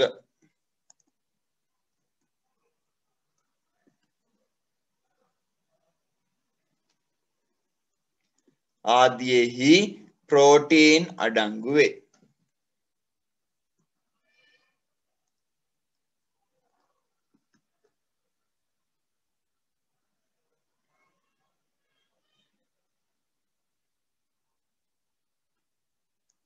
හරි, හොඳයි. ඊට පස්සේ තියෙනවා ප්‍රෝටීන් වල ප්‍රයෝජන. හරි, ප්‍රෝටීන් වල ප්‍රයෝජන පළවෙනි එක ශක්ති ප්‍රභවයක් ලෙස. එතකොට ඒ කියන්නේ ශක්ති ප්‍රභවයක් යා වෙන්නේ අර සෛලය ඇතුළට ගිහිල්ලා ප්‍රතික්‍රියා කරන්න අපිට කාබෝහයිඩ්‍රේට් හෝ දේවල් ඉවර වුණාම මදි වුණාම ශක්තිය මදි වුණාම එතකොට අපිට අමතර කෙනෙක් විතර අර එක්ස්ට්‍රා කෙනෙක් අපි තියන් ඉන්නේ. අන්න එහෙම කෙනෙක් විතර අපි ඉන්නවා ප්‍රෝටීන් කියන කෙනා. හරි, ඒත් එක්කම කියනවා ව්‍යුහාත්මක සංඝටක සෑදීම සඳහා. ව්‍යුහාත්මක සංඝටක. ඒ කියන්නේ මොනවද? අපේ ඇඟේ තියෙන දේවල් හැදෙන්න ව්‍යුහාත්මක සංඝටක. හරි, ඒ කියන්නේ සෛලය වගේ දේවල් නිර්මාණය වෙන්න. හරි, අපිට ඕන වෙනවා ප්‍රෝටීන් කියන කට්ටිය. එතකොට කියනවා සෛල පටලය හැදිලා තියෙන ප්‍රෝටීන් වලින්. හරි, ඊට පස්සේ කෙස් හා කුරුළු පිහාටු හැදිලා තියෙන කෙරටින් කියන ප්‍රෝටීන් වර්ගයෙන් කියලා. හරි, සෛල පටලය ඒත් එකම කෙස් හා පිහාටු ආදිය කෙරටින් වලින් හැදිලා තියෙනවා කියලා කියනවා. ඊළඟ එක එන්සයිම ලෙස ක්‍රියා කිරීමට. හරි, එන්සයිම ලෙස කියන්නේ අපේ ඇඟේ හරි අපේ ඇඟේ මොනවද ඒවට කියන්නේ එන්සයිම් කියලා කියන්නේ අපේ ඇඟේ විවිධ ප්‍රතික්‍රියා සිද්ධ වෙනවනේ. එතකොට යාට තල්ලුවක් පොඩි සපෝට් එකක් දෙන කට්ටියට තමයි එන්සයිම් එකක් කියලා කියන්නේ. හරි, ඒ මොකද්ද ප්‍රතික්‍රියා වෙද්දී යාට පොඩි තල්ලුවක් දෙනවා. හොඳට කරන්න මේක. ඒ තල්ලුව දෙන කට්ටිය තමයි එන්සයිම් එකක් කියලා කියන්නේ. හරිද? එතකොට ඔන්න ඔය එන්සයිම වලින් හරි එන්සයිම කියන කට්ටිය නිර්මාණය වෙන්නේ අපේ මේ ප්‍රෝටීන කියන දේ භාවිත වෙලා. ඒත් එක්කම අපේ ඇඟේ තියෙන හෝමෝන වර්ග. හරි, අපේ ඇඟේ විවිධ හෝමෝන වර්ග තියෙනවා. හරි, අන්න ඒ කියන හෝමෝන වර්ග හැදෙන්නේ හරිද මෙන්න මේ කියන ප්‍රෝටීන වලින් කියන ඒවා අපිට ඕන වෙන සමායෝජනයේ සහ සමස්ථිතියට කියලා. සමායෝජනයේ සමස්ථිතිය කියන්නේ මොනවද කියලා අපි ඉගෙන ගත්තා. අන්න ඔය කියන කාරණා දෙකට අපිට හෝමෝන ඕන. ඊට පස්සේ කියනවා ප්‍රතිදේහ ලෙස ක්‍රියා කිරීමට. ප්‍රතිදේහ කියන්නේ මොනවද? ප්‍රතිදේහ කියලා කියන්නේ අපි කියන්නේ සාමාන්‍ය ප්‍රතිදේහ කියන්නේ අපේ ඇඟට මොන හරි විස බීජයක් ආපුවාම හරි එයාට විරුද්ධව ක්‍රියා කරන කෙනාට තමයි අපි කියන්නේ ප්‍රතිදේහයක් කියලා. එතකොට අනේ ප්‍රතිදේහ නිර්මාණය වෙන්නත් අපිට මේ ප්‍රෝටීන කියන කට්ටිය උදව් කරනවා කියලා කියනවා. ඔය තමයි ප්‍රෝටීන වල ප්‍රයෝජන ටික. ඊට පස්සේ ප්‍රෝටීන හඳුනා ගැනීම පරීක්ෂණය. හරිම පහසුයි. ප්‍රෝටීන හඳුනා ගැනීම පරීක්ෂණ. අපි ඒකට කියනවා නමක් දෙනවා මොකද්ද? බයුරේට් පරීක්ෂාව කියලා. ඒක නම මතක තියාගන්න ඕන. බයුරේට් පරීක්ෂාව. හොඳයි. පෙළ පොතේ 9 වෙනි පිටුවේ දිහා බලලා මට කියන්න බයුරේට් පරීක්ෂාවේදී අපි ගන්න ප්‍රතිකාරක මොනවාද? sodium hydroxide ඔව් තව දෙකක් තියෙනවා. sodium hydroxide copper sulfate. හරි sodium hydroxide සහ copper sulfate. නෝ අපි එතකොට කරන්නේ හරිද? අපි ගාව තියෙන ප්‍රෝටීන්නමය ආහාර දිය කරලා පොඩි කරලා දිය කරලා හරි ද්‍රාවණයක් හදා ගන්නවා. ඊට පස්සේ කියනවා sodium hydroxide වැඩි ප්‍රමාණයක්. හරි sodium hydroxide මේකට දාන වැඩි ප්‍රමාණයක්. හරි ඒ කියන්නේ යම් ප්‍රමාණයක් ටිකක් දානවා. හරි. දාලා ඊට පස්සේ මොකද කරන්නේ මේකට copper sulfate බින්දු කිහිපයක පටල ගන්න බෑ. හරි. sodium hydroxide NaOH sodium hydroxide වැඩි ප්‍රමාණයක් දාලා copper sulfate දාන්නේ බින්දු කිහිපයක් විතරයි. හරි බින්දු කිහිපයක් දාපුවාම අපිට මේකේ අර ග්ලූකෝස් වල වගේම වර්ණිපර්යාසයක් එන මොකද්ද වර්ණිපර්යාසය අපිට හම්බෙන ද්‍රාවණය නිල් දම් කියන්නේ බොහෝ වෙලාවට තද දම් පැහැයක් හැදෙනවා. හරිද? හරි. මම අවතර ප්‍රශ්නයක් අහන්නම්කෝ. අර වීඩියෝ එක බලපු කට්ටිය අර මැඩම්ගේ වීඩියෝ එක බලපු කට්ටිය ඉන්නවනම් මට කියන්න මේ වර්ණ විපර්යාසය පැහැදිලිව හඳුනා ගන්න ඒ මැඩම් උපක්‍රමයක් පාවිච්චි කරනවා. මොකක්ද ඒ පාවිච්චි කරන උපක්‍රමය? වර්ණ විපර්යාස පැහැදිලිව හඳුනා ගන්න එහෙම වෙනවා. පේන හොඳට පේන්න ඕන අපිට. හොඳට පේන්න යා උපක්‍රමයක් පාවිච්චි කරනවා. මොකද්ද පාවිච්චි කරන උපක්‍රමය?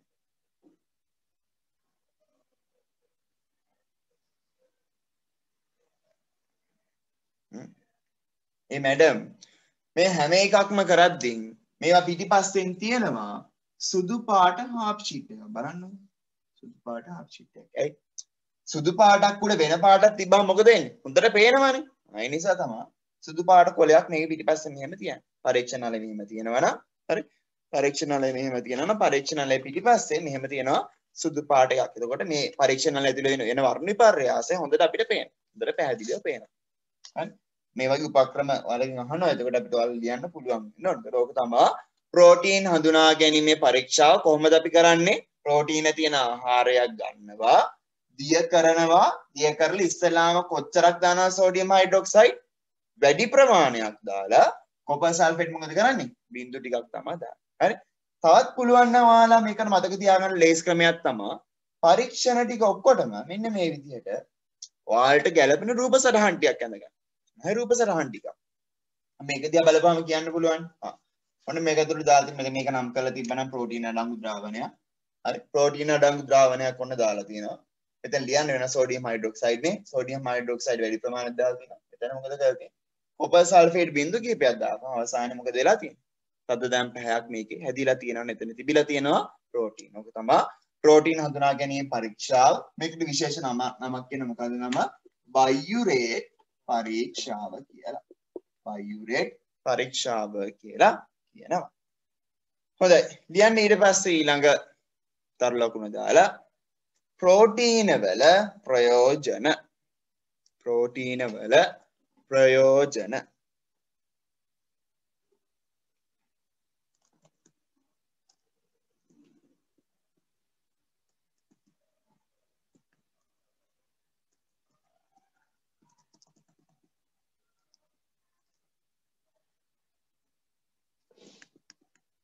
හරි. ලියන්න 1 2 3 4 දාලා පල්ලෙහාට එක ශක්ති ප්‍රභවයක් ලෙස එක ශක්ති ප්‍රභවයක් ලෙස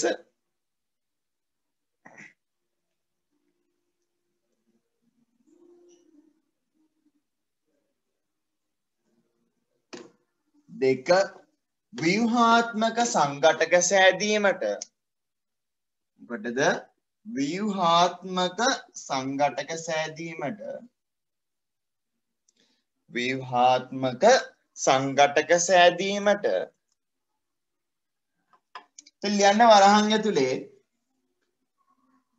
ව්‍යුහාත්මක සංඝටක සෑදීම වරහන් ඇතුලේ ලියන්න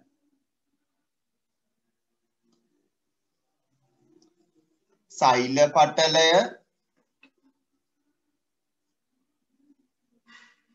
පටලය කෙස් සහ කුරුළු පිහාටු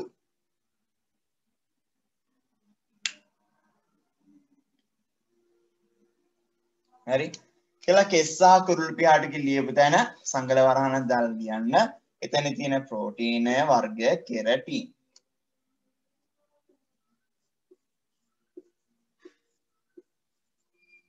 කෙරටින්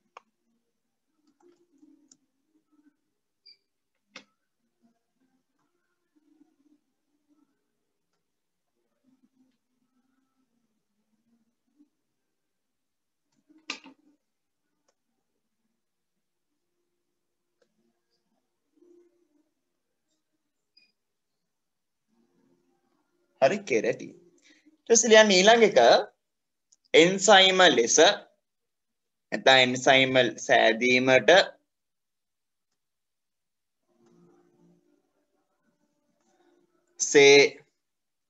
හෝමෝන සෑදීමට ලියන්නේ හෝර්මෝන කියලා හෝමෝන සෑදීමට ඊළඟ මොකද්ද ප්‍රතිදේහ සෑදීමට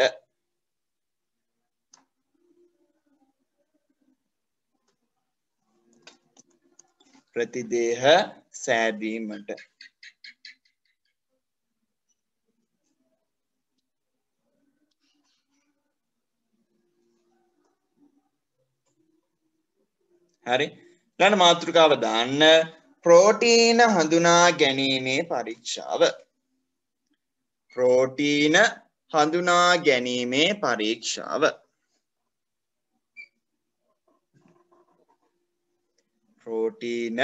හඳුනා ගැනීමේ පරීක්ෂාව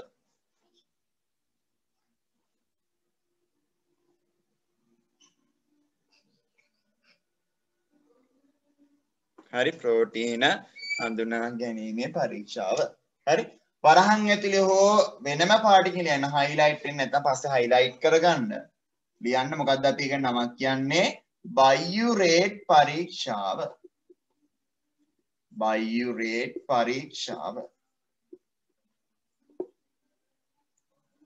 හරි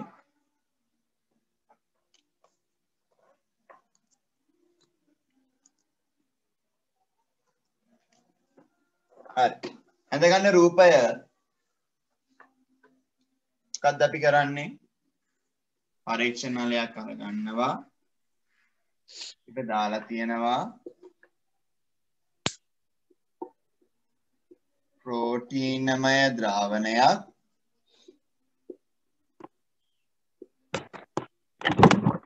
වරහන් ලියන්න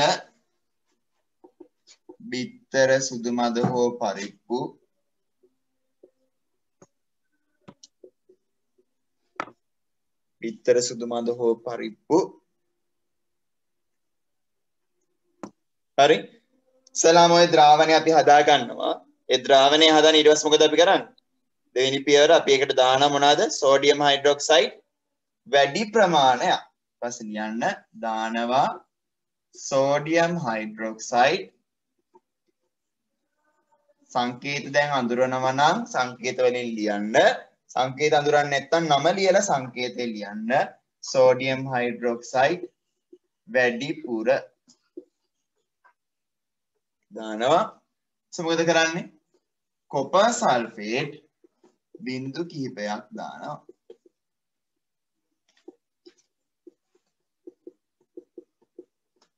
දාපුවාම මේකම අවසානයේ අපිට හම්බ වෙනවා මෙයා මොකද වෙන්නේ? මොන පාටද වෙන්නේ? මෙයා තද දම්. හරි? තද දම් පැහැයකට හැරෙනවා.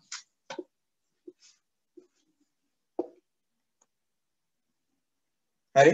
ප්‍රතිකාරක දෙක මතක තියාගන්න. කවුද ප්‍රතිකාරක දෙක? සෝඩියම් හයිඩ්‍රොක්සයිඩ් සහ කොපර් සල්ෆේට් කියන දෙන්න. හරිද? ලියන්න අවශ්‍ය ද්‍රව්‍ය ඇලයිරක් ප්‍රතිකාරක කියලා. Thank you. අවශ්‍ය ද්‍රව්‍ය ඇලයිරක් ප්‍රතිකාරක. මොනවද ඕන දේවල්? ලියන්න සෝඩියම් හයිඩ්‍රොක්සයිඩ් සහ කොපර් සල්ෆේට්.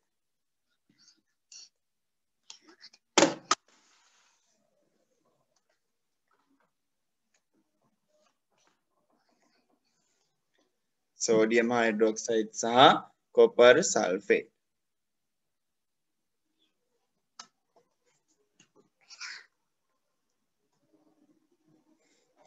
හරි sodium hydroxide සහ copper sulfate. ඊට පස්සේ ලියන්න ක්‍රමය ලියන්න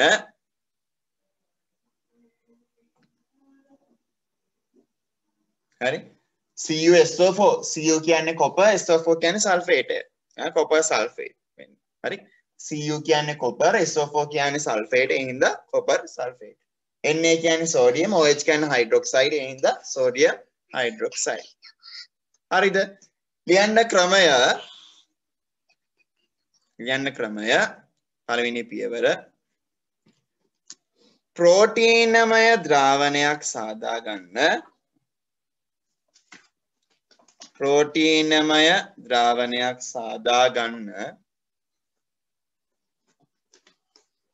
ප්‍රෝටීනමය ද්‍රාවණයක් සාදා ගන්න දැන් දෙවෙනි පියවර මේක දිහා බලලා ලියන්න පුළුවන් වුණාට නේද මොකක්ද අපි කියන්නේ දෙවෙනි පියවර සෝඩියම් හයිඩ්‍රොක්සයිඩ් වැඩි ප්‍රමාණයක් සහ sodium hydroxide වැඩි ප්‍රමාණයක් සහ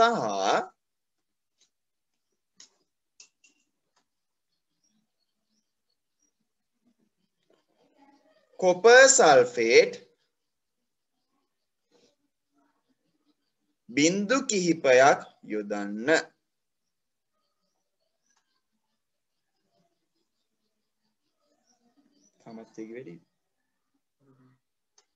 copper sulfate බිංදු කිහිපයක් යොදන්න ලියන්න ළමයි නිරීක්ෂණය තද ද්‍රාවණය තද දම් පැහැයට හැරේ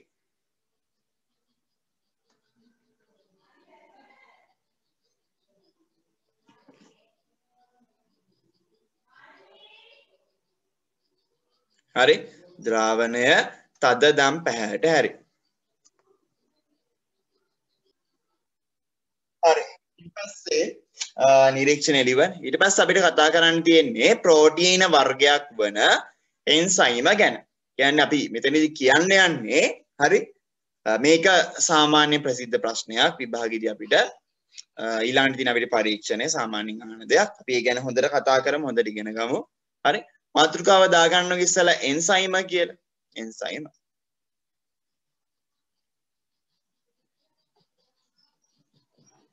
හරි මාතෘකාව දාගන්න එන්සයිම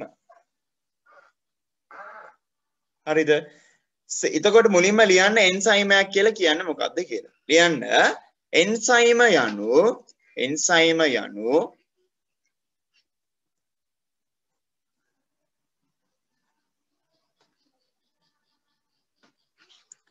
එන්සයිම යනු ජීවී දේහ තුල සිදුවන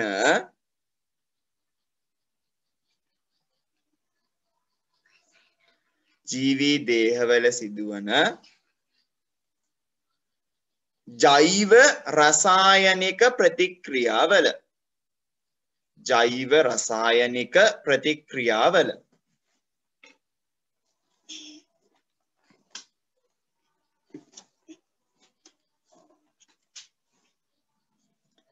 ශීඝ්‍රතාවය වැඩි කිරීම සඳහා එන්සයිම යනු ජීවී දේහ තුල සිදුවන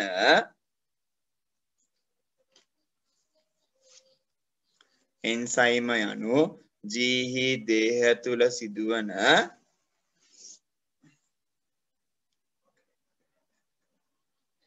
ජෛව රසායනික ප්‍රතික්‍රියාවල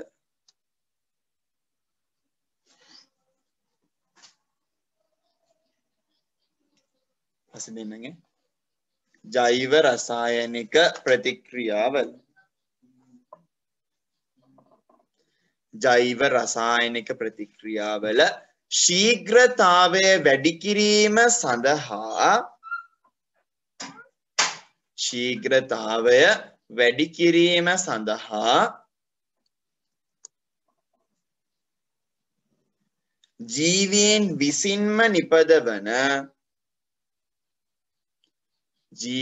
විසින්ම නිපදවන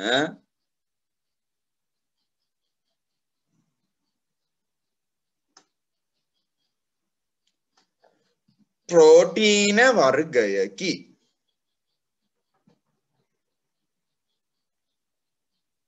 හරි ඉස්සෙල්ලාම කියවන්න බලන්න ලියපු වාක්‍ය වලට තේරෙනවද බලන්න. මම පොඩි දාලා අයිඩියා එකක් දුන්නානේ කලින්. මොකද්ද කියන්නේ? එන්සයිම යනු එන්සයිම යනු ජීවී දේහ තුල ඒක තේරෙනවද? ජීවීන්ගේ ඇඟවල වල සිදුවන ජෛව රසායනික ප්‍රතික්‍රියා සඳහා කක්කරි ජෛව රසායනික ප්‍රතික්‍රියාවක්. හරි ආහාර ජීර්ණය වෙන්න පුළුවන්. හරි සෛල ඇතුලේ ශක්තිය නිපදවන රසායනික ප්‍රතික්‍රියාව වෙන්න පුළුවන්. හරි මොකක් හරි රසායනික ප්‍රතික්‍රියාවකට ජෛව රසායනික ප්‍රතික්‍රියාවලට වල ශීඝ්‍රතාවය වැඩි කරන්න සිද්ධ වෙන වේගය වැඩි කරන්න හරිද අපේ ඇඟ ඇතුළෙම හැදෙන ප්‍රෝටීන වර්ගයකට තමයි අපි කියන්නේ එන්සයිමයක් කියලා. හරි ඒ කියන්නේ සරලව කිව්වොත් අපේ ඇඟ ඇතුලේ ජීවීන්ගේ ඇඟ ඇතුලේ සිදුවන රසායනික ප්‍රතික්‍රියාවේ වේගය ශීඝ්‍රතාවය වැඩි කරන්න ඇඟ ඇතුලේම නිර්මාණය වන ප්‍රෝටීන වලට කියනවා අපි එන්සයිම කියලා. හරිද? ලියන්න උදාහරණ කියලා දාලා පෙළ පොතේ තියෙන උදාහරණම අපි අරගමු. මොකද අපි ඒක නෑ උදාහරණ කියලා මෙහෙම ලියන්න. උදාහරණ හරි ආහාර ජීර්ණ පද්ධතියේදී ආහාර ජීර්ණ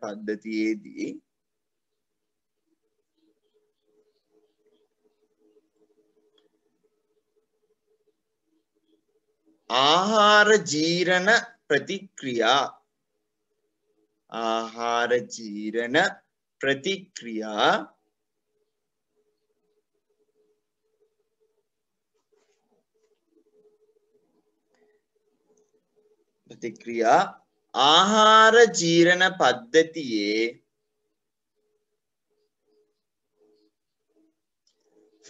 ආහාර ජීර්ණ පද්ධතියේ එන්සයිම මගින්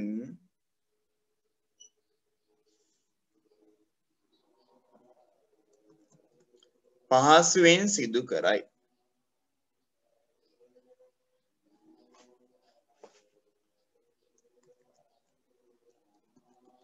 වරහන් ඇතුළේ ලියන්න ඇමයිලේස් එන්සයිමය මගින් වරහන් ඇතුළේ ලියන්න ඇමයිලේස් එන්සයිමය මගින් පිෂ්ඨය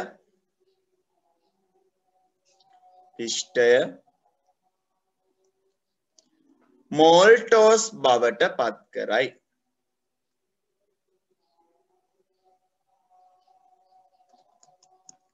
හරිද? මෝල්ටෝස් බවට පත් කරයි. කියන්නේ උදාහරණය මෙන්න මෙහෙමයි. හරි? දැන් අපේ ඇඟ ඇතුලේ මොකද වෙන්නේ? අපේ ඇඟ ඇතුලේ ආහාර ජීර්ණය කියලා වෙන්නේ මොකක්ද? හරි? සාමාන්‍යයෙන් ආහාර ජීර්ණයක් කියලා කියන්නේ අපේ ඇඟ ඇතුලට යන මොකක් හරි ආහාරයක් බඩේ තියෙනවා එක දේවල් අම්ල ඇසිඩ් ඒවා. හරි? අන්න ඔය කට්ටිය මගින් සාමාන්‍ය වෙන්න ඕන දේ ඒකට ඇසිඩ් එකක් අම්ලයක් ගිහිල්ලා ආහාරයට අම්ලයක් ගිහිල්ලා ටිකක් වැඩි උෂ්ණත්වයකදී රත් වුනහම තමා හරි ඒ ප්‍රතික්‍රියාව සාර්ථකව සිද්ධ වෙන්නේ. ඒ කියන්නේ ආහාර ජීර්ණය සිද්ධ වෙන්නේ. හරිද? කොහොමද ආහාර ජීර්ණය සිද්ධ වෙන්නේ? ආහාරයක් මතට අම්ලයක් ගිහිල්ලා සහ වැඩි උෂ්ණත්වයකදී මේක රත් කරොත් මෙහෙම. හරි. වැඩි උෂ්ණත්වයකදී තමයි මේ ආහාර ජීර්ණය කියන ප්‍රතික්‍රියාව අපි නිකන් පිට ඉඳන් කරනවා නම් කරන්නේ. හැබැයි අපේ ඇඟ තුල රත් කරන්න නෑනේ මොකුත්. අපි රත් කරන්නේ නෑනේ කෑම කාලේ ඉවරලා ජීර්ණය වෙන්නේ කියලා අපි ගිනි තියන්නේ නෑනේ අපේ ඇඟ. නේද? එතකොට මේකේ ඒ වෙනුවට රත් කරන්න ඕන. හැබැයි රත් කරන්නේ නැතුව මේ වැඩේ කරන්න අපිට උදව් කරනවා ආහාර ජීර්ණ පද්ධතිය ඇතුලේ තියෙන එන්සයිම වල. උදාහරණයක් තමයි හරි ඇමයිලේස් කියන එන්සයිමෙන් පිෂ්ඨමය ආහාර මෝල්ටෝස් බවට පත් කරනවා. මුඛයෙන්මයි පටන් ගන්න. හරි. කෙලවල තියෙන ඇමයිලේස් කියන එන්සයිම. ඒ කෙලවල තියෙන ඇමයිලේස් එන්සයිමෙන් අපි කන පිටි ආහාර මෝල්ටෝස් බවට පරිවර්තනය කරනවා. හරිද? මෝල්ටෝස් බවට පරිවර්තනය කරනවා. හොඳයි. අපි මෙතන ඉවර කළ ඊළඟට එමු. ඔය කියන දේ ඇත්තටම වෙනවාද කියලා හොයන පරීක්ෂණය කරන්න. ඇත්තටම ඇමයිලේස් වලින් පිෂ්ඨය මෝල්ටෝස් කරනවාද කියන පරීක්ෂණය ගැන හොයන්න. බලන්න අපි උදාහරණේ ආයෙත් හරිද මොකක්ද උදාහරණය අපි කියන්නේ ඇමයිලේස් කියන එන්සයිමයෙන් හරිද ඇමයිලේස් කියන එන්සයිමයෙන් පිෂ්ඨය මෝල්ටෝස් බවට පත් කරනවලු. පිෂ්ඨය මෝල්ටෝස් බවට පත් කරනවලු. හොඳයි. පරීක්ෂණයට යන්න කලින් මම මේ අහන ප්‍රශ්න ගැන පොඩ්ඩක් හිතන්න. හරි? ඔන්න ළමයි ඉස්සෙල්ලාම පිෂ්ඨය තියෙනවා. පිෂ්ඨමය ආහාරය මෙතන තියෙනවා. හරි? පිෂ්ඨමය ආහාර තියෙනවා කියලා අඳුර ගන්න මොනවද අපි දාන්නේ? පිෂ්ඨමය ආහාරය කියන අඳුර මොනවද අපි දාන්නේ? පිෂ්ඨමය ආහාර සඳහා පරීක්ෂණය මොනවද දාන්නේ? අයඩින් ද්‍රවණ. අයඩින් ද්‍රවණ. Iodine. හරි? අයඩින් දාපුවම මොකද වෙන්නේ මේකට? අයඩින් දාපුවම මෙතන දම් පාට වෙනවා පිෂ්ඨයේ තිබ්බා නම්. හරි. දැන් ඊට පස්සේ මෙන්න මේ කියන පිෂ්ඨමය ආහාරය අරගෙන අපි මේකට දානවා මොනවාද? ඇමයිලේස් කියන එන්සයිමය හදලා. ඇමයිලේස් කියන එන්සයිමය හදලා දාන්න. දැන් ඇමයිලේස් කියන එන්සයිමය මේකට හදලා දානවා කියන එකේ තේරුම මොකක්ද? ඇමයිලේස් වලින් මේ තියෙන පිෂ්ඨය දැන් පරිවර්තනය කරන්න ඕන මොනවා බවටද? පරිවර්තනය කරන්න ඕන මෝල්ටෝස් බවට. දැන් මෙතන පිෂ්ඨයේද තියෙන මෝල්ටෝස්ද තියෙන්නේ? පිෂ්ඨයේ තිබ්බා. හරි. පිෂ්ඨයේ තියෙන එක අඳුරගත්ත අයඩින් දාලා දම් පාට වුණාම. හරි. සේ තිබ්බ පිෂ්ඨයට අපි දැන් දාම මොනවද? ඇමයිලේස් අම්ලය. පිෂ්ඨයට ඇමයිලේස් අම්ලය දාපුවම මොනවා බවටදපත් වෙන්නේ? මෝල්ටෝස්. එතකොට දැන් මෙතන තියෙන මොනවද? මෝල්ටෝස්. හරි. දැන් මේ මෝල්ටෝස් තියෙන තැනට පිෂ්ඨ පරීක්ෂාව සිද්ධ කරොත් ඒ කියන්නේ අයඩින් දැම්මොත් දම් පාට වෙනවාද? දම් පාට වෙනවාද? පිෂ්ඨයේ තියෙනවා නම් දම් පාට වෙන්න බෑ. මෙතෙන් දැම්මොත් එහෙම අයඩින් දම් පාට වෙනවාද? දම් පාට වෙන්නේ නැහැ. ඇයි දම් පාට වෙන්නේ නැත්තේ? මෙතන තියෙන මොනවද දැන්? මෝල්ටෝස්. එතන පිෂ්ඨය නැහැ. එතන දැන් ඇයි පිෂ්ඨයේ තිබ්බ ඔක්කොම මෝල්ටෝස් බවට පරිවර්තනය වෙනවා. ඔව් තියෙන. මෝල්ටෝස් බවට පරිවර්තනය. එහෙනම් මෙතන දැන් බෙනඩික්ට් දැම්මට අපිට මේක ඔප්පු කරන්නේ මෙතන පිෂ්ඨය නැහැ. ඒකට මේක අපිට ඔප්පු කරන්න පුළුවන් ක්‍රමයක් මෙන්න මේක. හරිද? ඔප්පු කරන්න පුළුවන් ක්‍රමයක් මෙන්න මේක. මොකද අපි කරන්නේ පිෂ්ඨමය ආහාර ස්වල්පයක් අරගන්නවා. මුලින්ම අයඩින් දාලා බලනවා මේක දම් පාට වුණාද කියලා. ඊට පස්සේ මේ පිෂ්ඨමය ආහාර වලට අපි ටික ටික ඇමයිලේස් දානවා. ටික ටික ඇමයිලේස් දාද්දි මොකද වෙන්නේ? ඇමයිලේස් දාද්දි මෙයාගේ ටික ටික මෙයා මොකද වෙන්නේ? මොකද්ද? පිෂ්ඨය මෝල්ටෝස් බවට දැන් ටික ටික පරිවර්තනය කරනවා. ඒ එක් එක් අවස්ථාවෙන් දැන් ඔන්න ඇමයිලේස් දාලා තියෙනවා. මෙයානේ දැන් ඔන්න ඇමයිලේස් දාලා තිබ්බා. හරි. ඔන්න පළවෙනි විනාඩිය අරන් බලනවා. මෙතනින් පොඩි කොටසක්. අයඩින් දාලා මොකද වෙන්නේ කියලා. පළවෙනි තප්පර කීපෙදී. හරි.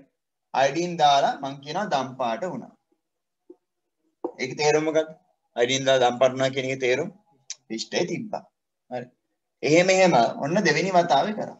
දෙවෙනි වතාවේ කරද්දී හරි දෙවෙනි වතාවේ මෙතන අපි දෙවෙනි දැන් ඒ කියන්නේ විනාඩි පළවෙනි විනාඩිය ඔන්න දෙවෙනි විනාඩිය. දෙවෙනි විනාඩියේදී ගන්න එකද අපි අයඩීන් දැම්මට හරි දම් පාට අඩු වෙනවා. අඩු දම් පාටක් වෙනවා. ඇයි දැන් මේ අඩු දම් පාටක් වෙන්නේ? මෙතන දාලා තියෙන ඇමයිලේස්. හරි. ආයෙත් මම කියන්නම්. හරිද? ඔන්න පිෂ්ඨමය ආහාර ස්වල්පයක් තියෙනවා. පිෂ්ඨමය ආහාර ස්වල්පයක් තියෙනවා. හරි. පිෂ්ඨමය ආහාර ස්වල්පයටත් මොනවද දාන්නේ? ඇමයිලේස්. ඇමයිලේස් දාලා ඔන්න දැන් තියලා තියෙනවා. හරිද? ඊට පස්සේ මේකෙන් පළවෙනි විනාඩියේදී කොටසක් අරගෙන අයඩීන් දාපුවාම දම් පැටක් පෙන්වනවා. ඒ කියන්නේ තාම පිෂ්ඨය මොල්ටොස් වෙලා නැහැ. තාම පිෂ්ඨය තියෙනවා. කියන එකනේ අයඩීන් දාපුවම දම් පාට වුණා කියන එකේ තේරුම. දෙවෙනි විනාඩියේදී අරන් බලද්දී අපිට තේරෙනවා මේකට අයඩීන් දැම්මම දම් පාට කලින් පාරට වඩා අඩුයි. හරි. තුන්වෙනි විනාඩියේ දැම්මම දම් පාට තවත් අඩුයි. ඔහොමම ගිහිල්ලා අවසානයේ එක අවස්ථාවක් එනවා දම් පාටක් ඇත්තෙම නැති වෙන වෙලාවක්. හරි. දම් පාට අයඩීන් දාපුවම දම් පාටක් පෙන්වන්නේම නැති වෙලාවක්. හරිද? ඒ කියන්නේ මෙතනදී දම් පාට උනා කියන්නේ පිෂ්ඨය යම් ප්‍රමාණයක් තිබ්බා.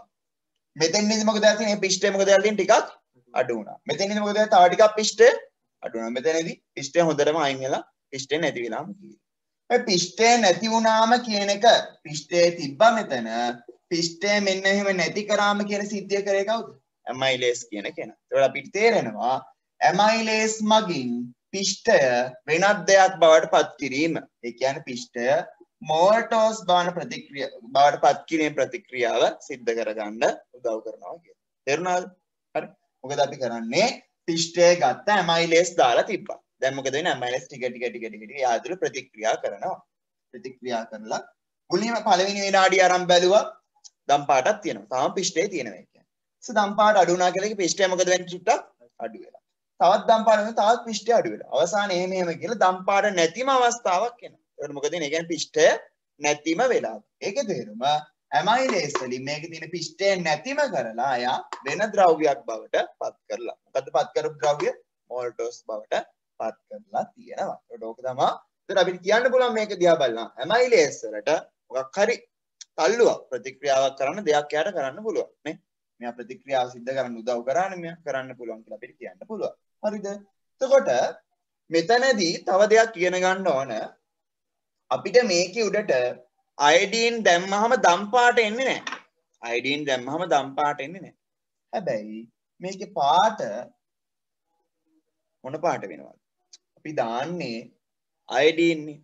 අයඩීන් කියලා කියන්නේ පිදුරු දුමුරු පාටක් තියෙන. පිදුරු කහ පාටක් වගේ. හරි ඒ පාටක් තියෙන අයඩීන් වල. ඉතින් මෙතන අයඩීන් දාපුවාම දම් පාට වෙන්නේ නැත්තම් අයඩීන් දාපුවා මේක උඩ පාට මොකක් වෙන්න ඕන? හිතන්නකෝ බත් ඇටයක් තිබ්බා. බත් ඇටේ ප්‍රතික්‍රියා කළා සුදු පාට මොනවා හරි දෙයක් දැන් හැදිලා තියෙනවා. සුදු පාටේ උඩට දාද්දී දම් පාට වෙන්නේ නැත්තම් මේ පිදුරු දුමුරු පාට කෙනා දාපුවා මේක මොන පාටද වෙන්නේ? ඒක පිදුරු දුමුරු පාට, කහ දුමුරු පාටක් වෙන්න ඕන. නේ? ඔව්නේ. පාටක් තියෙන කෙනෙක් දාපුවා මේ පාටනේ තියෙන්නේ. මෙයාගේ පාට වෙන විපර්යාසයක් වෙන්නේ නැත්තම් මෙතන කහ දුමුරු පාටක් තියෙන්න ඕන. හරිද? නෝක තමා ඇමයිලේස් පිෂ්ඨය මත ක්‍රියාත්මක කිරීමේ පරීක්ෂාව ක්‍රියාත්මක කිරීම කියන එක හඳුනා ගැනීමේ පරීක්ෂාව. මාතෘකාව දාගන්න අපැහැදිලි දැන් මට කියන්න ඕන අපැහැදිලි ආයෙත් කියලා දෙන්න කියලා අනිවාර්යෙන් මම කියලා දෙනවා. හරි. මාතෘකාව දාගන්න හැමෝම පිෂ්ඨය මත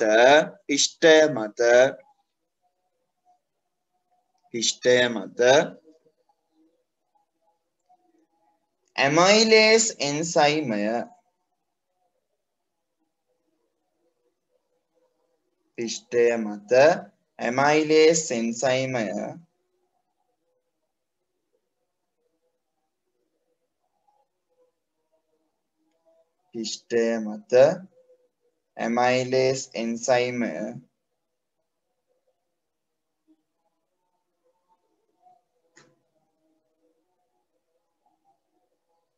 පිෂ්ඨය මත ඇමයිලේස් එන්සයිමය එන්සයිමයේ ක්‍රියාකාරීත්වය පෙන්වීම. පිෂ්ඨය මත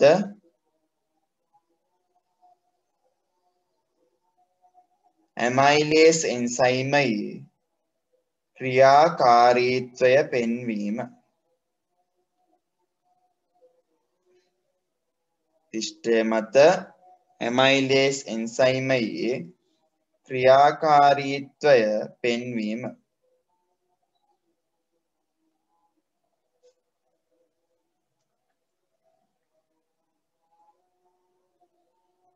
හරි.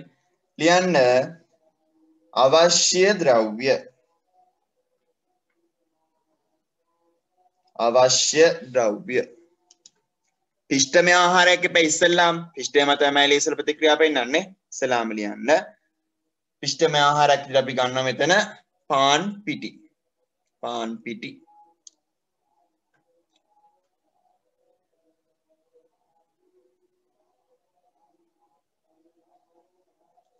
හරි. ඊට පස්සේ අයඩීන් ද්‍රාවණය.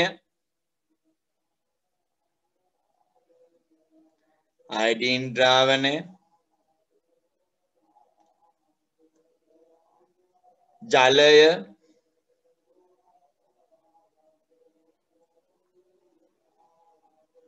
හරි. පරීක්ෂානලයක්.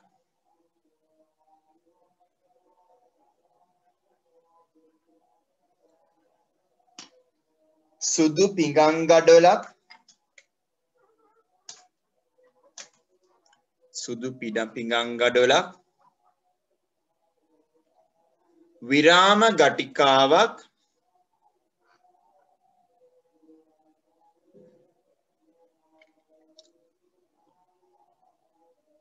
යන්න කමාවක් දාලා ඇමයිලේස් එන්සයිම අම්ලය නෙමෙයි ඇමයිලේස් එන්සයිම.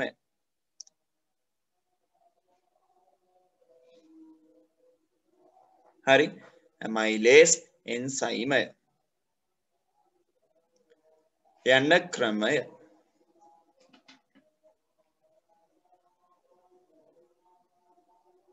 පස්සේ රූපයන් මේ ක්‍රමය ලියන්න. පාන් පිටි ද්‍රාවණයක්. පාන් පිටි ද්‍රාවණයක්. පාන් පිටි ද්‍රාවණයක් සාදා පාන් පිටි ද්‍රාවණයක් සාදා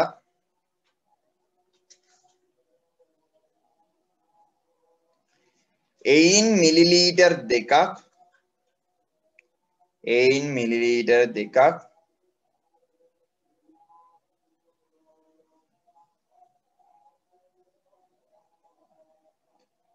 එයින් මිලිලීටර් 2ක්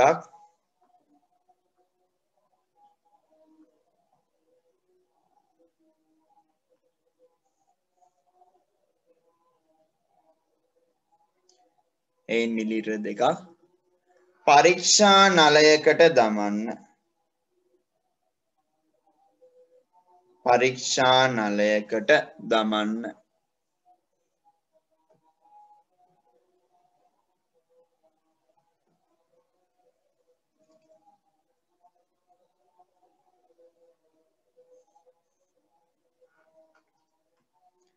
පරීක්ෂා නලයකට දමන්න.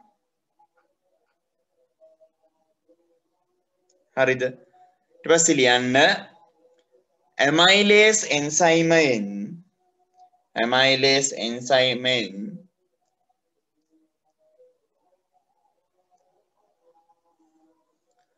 සම ප්‍රමාණයක්. ඇමයිලේස් එන්සයිමයෙන් සම ප්‍රමාණයක්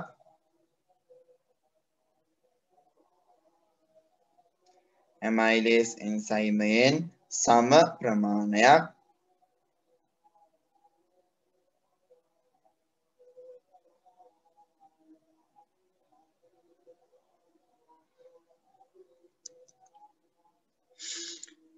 එම පරීක්ෂා නලයටම දමා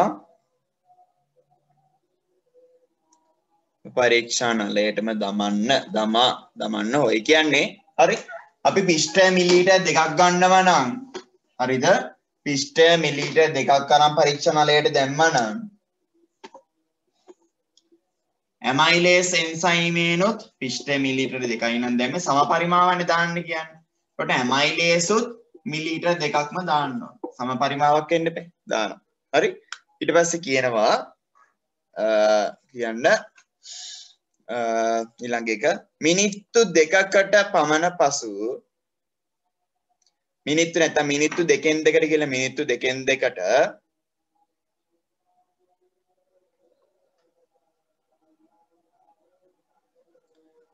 මිශ්‍රණයෙන් බිඳුව බැගින්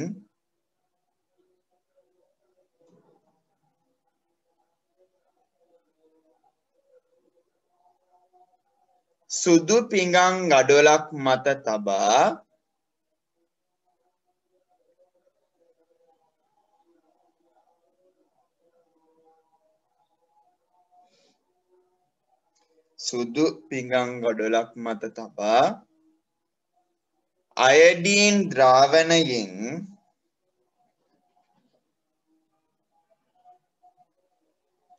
බිඳුව බැගින් දමන්න. හරි.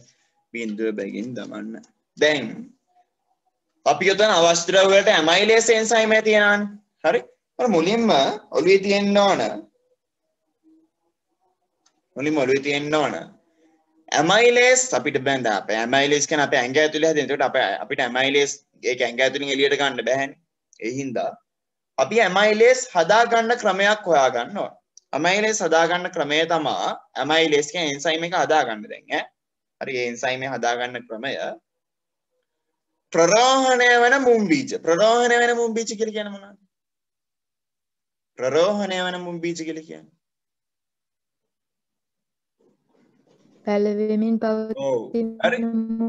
පැලවෙමින් පවතින මුම්බීජ අරගෙන හරි පැලවෙමින් පවතින මුම්බීජ අරගෙන හරි ඊට පස්සේ අම්බරලා පෙරලා හදාගත්තම අපිට එන්සයිම් එක හදා ගන්න පුළුවන් ඇමයිලේස් කියන එන්සයිම්. ඒතර ඇමයිලේස් එන්සයිම් ගෙදරට අපිට හදන්න පුළුවන් ඈ. පැලවෙන මුම්බීජ ටිකක් අරගත්තා ජලයේ සුමාලකයක් අම්බරලා පෙරලා අරගත්තා මේන අර යුෂයට අපි කියනවා ඇමයිලේස් එන්සයිම් එක කියලා. හරි එතකොට අපිට තාම මොනවද අයඩීන් උත් හොයාගන්න පුළුවන් මේ පරීක්ෂණ අපිට ගෙදරදී කරන්න පුළුවන්. හරි හොඳද? එතකොට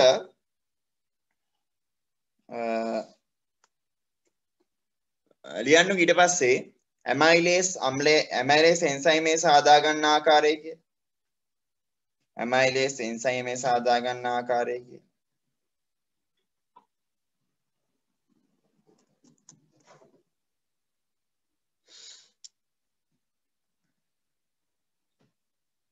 ලියන්න ඇමයිලේස් එන්සයිම් එක සාදා ගන්න ආකාරය කියලා ලියන්න.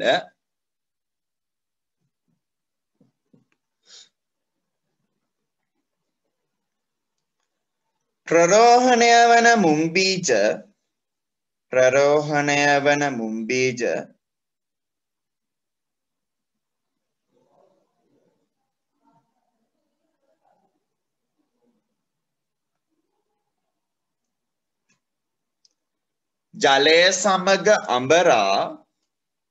ජලය සමග අඹරා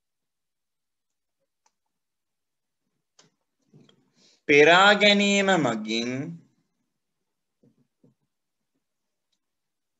ගැනීම මගින් ඇමයිලේස් සාදාගත හැක.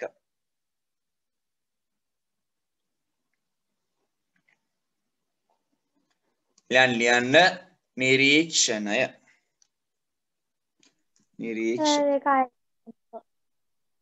ප්‍රරෝහණය වන මුම්බීජ ඇමයිලේස් සාදාගෙන දැන් යනකල් ලීවා. ඇමයිලේස් සාදාගත හැක. චරයි. ඇමයිලේස් සාදාගත හැක. ඇමයිලේස් සාදා ගන්න ආකාරය ප්‍රරෝහණය වන මුම්බීජ ජලය සමග අඹරා පෙරා ඇමයිලේස් එන්සයිම් එක සාදාගත හැක. හරි. අන්න එතකොට අපිට හම්බෙන නිරීක්ෂණ මේක අපි රූප සරහන මැදුවේ පැහැදිලි අපිට එතකොට තවත් හරි එතන තියෙනවා මොනවාද පිෂ්ඨ ද්‍රාවණයයි මේක දැන් දාලා තියෙනවා මොනවාද මේක දාලා තියෙන අපි ඇමයිලේස්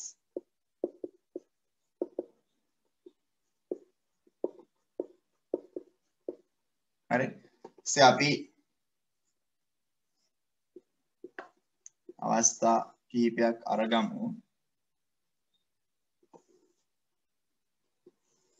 අවස්ථා කිහිපයක් අරගෙන අවස්ථා ටික අඳිමු. හරි. එතකොට පළමු මිනිත්තු 2 මේක දෙවන මිනිත්තු 2 මේක තුන්වන මිනිත්තු 2 ඔහොමම ගිහිල්ලා මේක මිනිත්තු 20ක් කරනවා. හරි. ඊට පස්සේ අවසන් මිනිත්තු 2 මේ කීට කලින් එක. හරි. එතකොට ඒ කියන්නේ අවසන් මිනිත්තු 2 කියලා කියන්නේ කියවෙන එකද? 1 2 3 9 වෙනි මිනිත්තු 2. හරි. පළවෙනි මිනිත්තු 2 දෙවෙනි මිනිත්තු 2 9 වෙනි මිනිත්තු 2 තමයි මෙතන. හරි. මෙතන මුලින්ම අපි සුදු පිඟන් කඩල උඩ තියලා දානවා අයඩින්. දැන් යම් කිසි වූ දම් පාටක් තියෙනවා. දම් පාට ඇත. ඊට පස්සේ දෙවෙනි මිනිත්තුවේදී අයඩින් දාපුවම මොකද වෙන්නේ? දම් පාට අඩු වී ඇත. ඊට පස්සේ තුන්වෙනි මිනිත් දෙකට අයඩින් දාපුවම මොකද වෙන්නේ? අහපන්. දම් පාට තව දුරටත් අඩු වී ඇත. අවසාන අවස්ථාවට යද්දී අපි අවසාන අවස්ථාව ලියමු.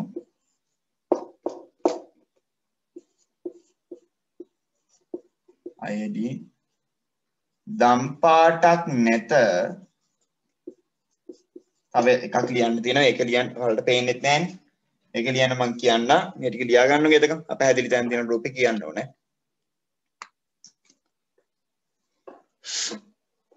දැන් තිත් තුනක් තියලා තියෙන්නේ. මේක මෙතන නිකන් වෙනවා කියලා පෙන්වන්න.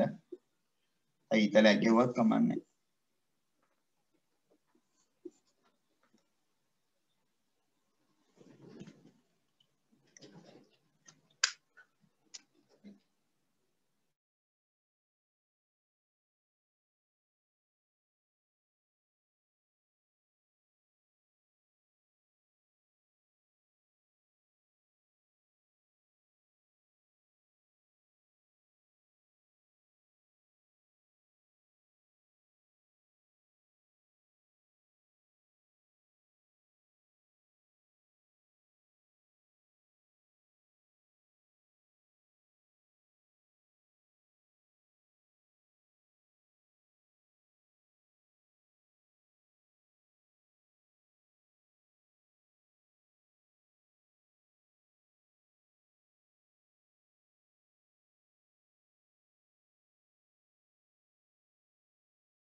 ඇන්දද ළමයි? ඇන්ද සර්. හරි. මෙතන අවසානයේ ලියන්න දම් පාටක් නැත. අයඩින් වල පැහැයම ලැබේ. අයඩින් වල පැහැයම ලැබේ. මොකද අයඩින් වල පැහැය? කහ දුඹුරු පැහැය. පිදුරු දුඹුරු පාටක් තියෙනවා.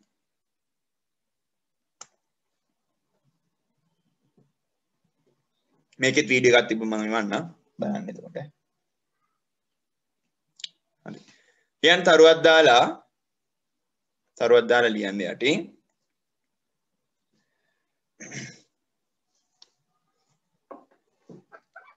මොකක්ද අපි කියන්නේ? හරි. මුල් විනාඩි දෙකේදී නැත්නම් මුල් කාලේදී කියලා මුල් කාලයේදී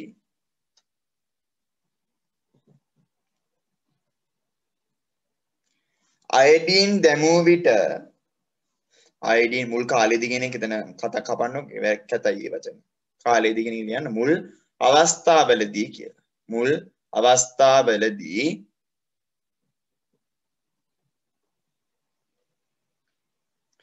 අයඩීන් දැමූ විට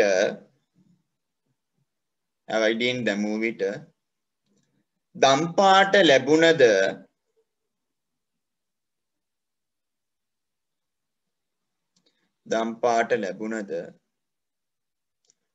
අවසානයට ළඟාවන විට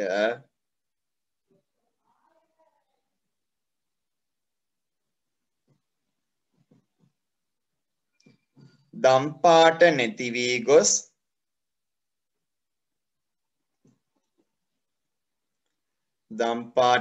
වී ගොස් අයඩීන් වල පැහැයම ලැබේ.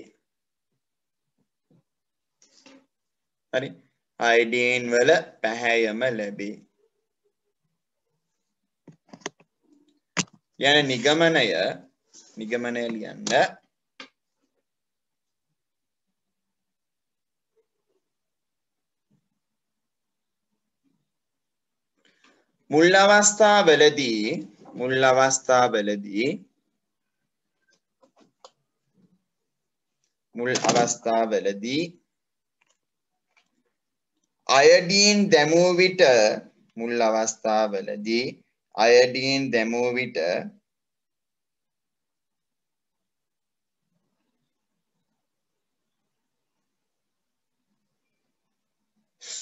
මුල් අවස්ථාවලදී අයඩීන් දැමූ විට දම්පාට වූයේ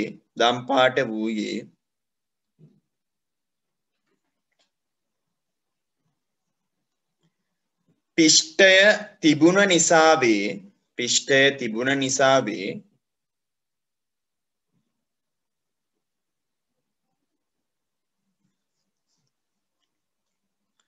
අවසන් අවස්ථාවලදී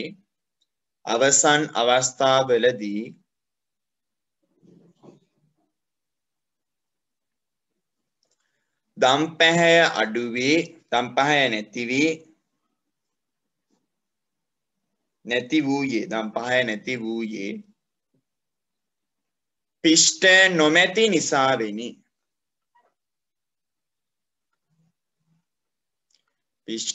නොමැති නිසාවෙනි. එම නිසා ඇමයිලේස් මගින් පිෂ්ඨය වෙනත් ද්‍රව්‍යයක් බවට වරහන් තුල්ලියන් මෝල්ටෝස් බවට කියලා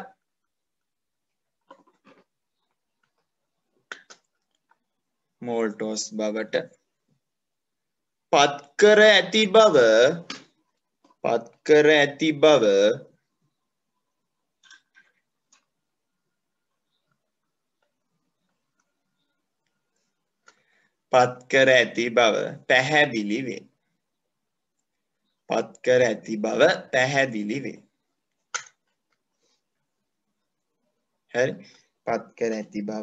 පැහැදිලි වේ. ලියන්න වෙනම තරුවක් දාලා මෙම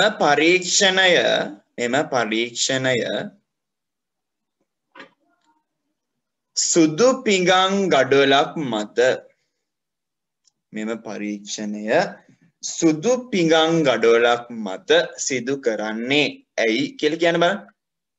ඇයි සුදු පිඟන් ගඩොල මත සිද්ධ කරන්නේ? මොකද්ද වර්ණ විපර්යාසය නිවැරදිව පරීක්ෂා කර ගැනීමට. ඔව් හරි ලියන්න. සුදු පිඟන් ගඩොලක් මත සිද්ධ කරන්නේ වර්ණ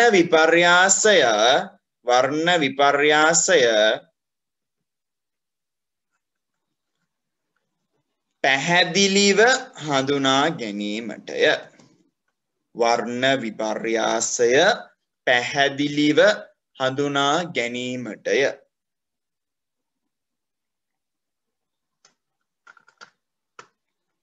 හරි. එතකොට අපි කියනවා ඇමයිලේස් තිබ්බ නිසා පිෂ්ඨයට පිෂ්ඨයේ විදිහට ඉන්න බැරි වුණා. අවසානය වෙන කෙනෙක් බවට පත් වුණා. ඒ කියන්නේ ඇමයිලේස් මගින් මේ ප්‍රකාශ හරි දෙයක් කරනවා. හරි ඒ කරන දේ අපි ලියමු. මොකක්ද අපි කරන්නේ? ඇමයිලේස් මගින් කරන්නේ මොකද්ද? පිෂ්ඨයේ තිබ්බා පිෂ්ඨයට ඇමයිලේස් එන්සයිම දාපුවාම මොන බවටද පත් කරේ? එයා මෝල්ටෝස් බවට පත් කරා. එයා මෝල්ටෝස් බවට පරිවර්තනය කරා. ලියා ගන්න මේක ඉක්මනට. චලනි කියන්නේ මයික් ඔන් කරේ. මම ප්‍රශ්නයක්ද ඔයාලට? චලනි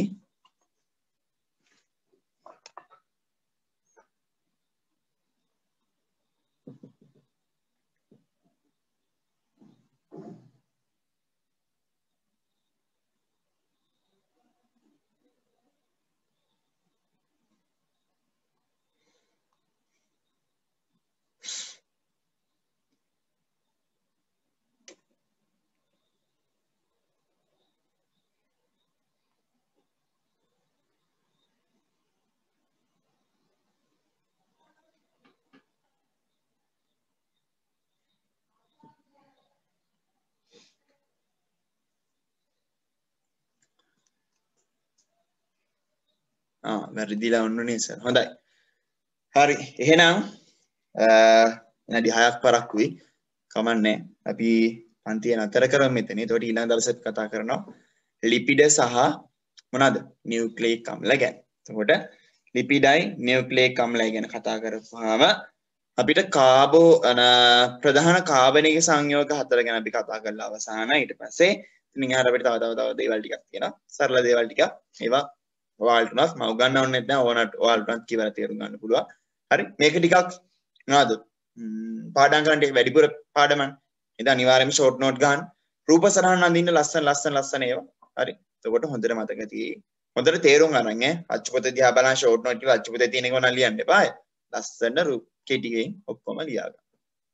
හරි එහෙනම් හොඳයි පන්තිය අතර කරන්න හැමෝටම බුදු සරණයි. ගැටලු තියෙනවා නම් මොන හරි ප්‍රශ්න තියෙනවා නම් අපහැදිලි දැන් තියෙනවා අනිවාර්යෙන්ම දැනුවත් කරන්න. හරි හැමෝටම බුදු සරණයි.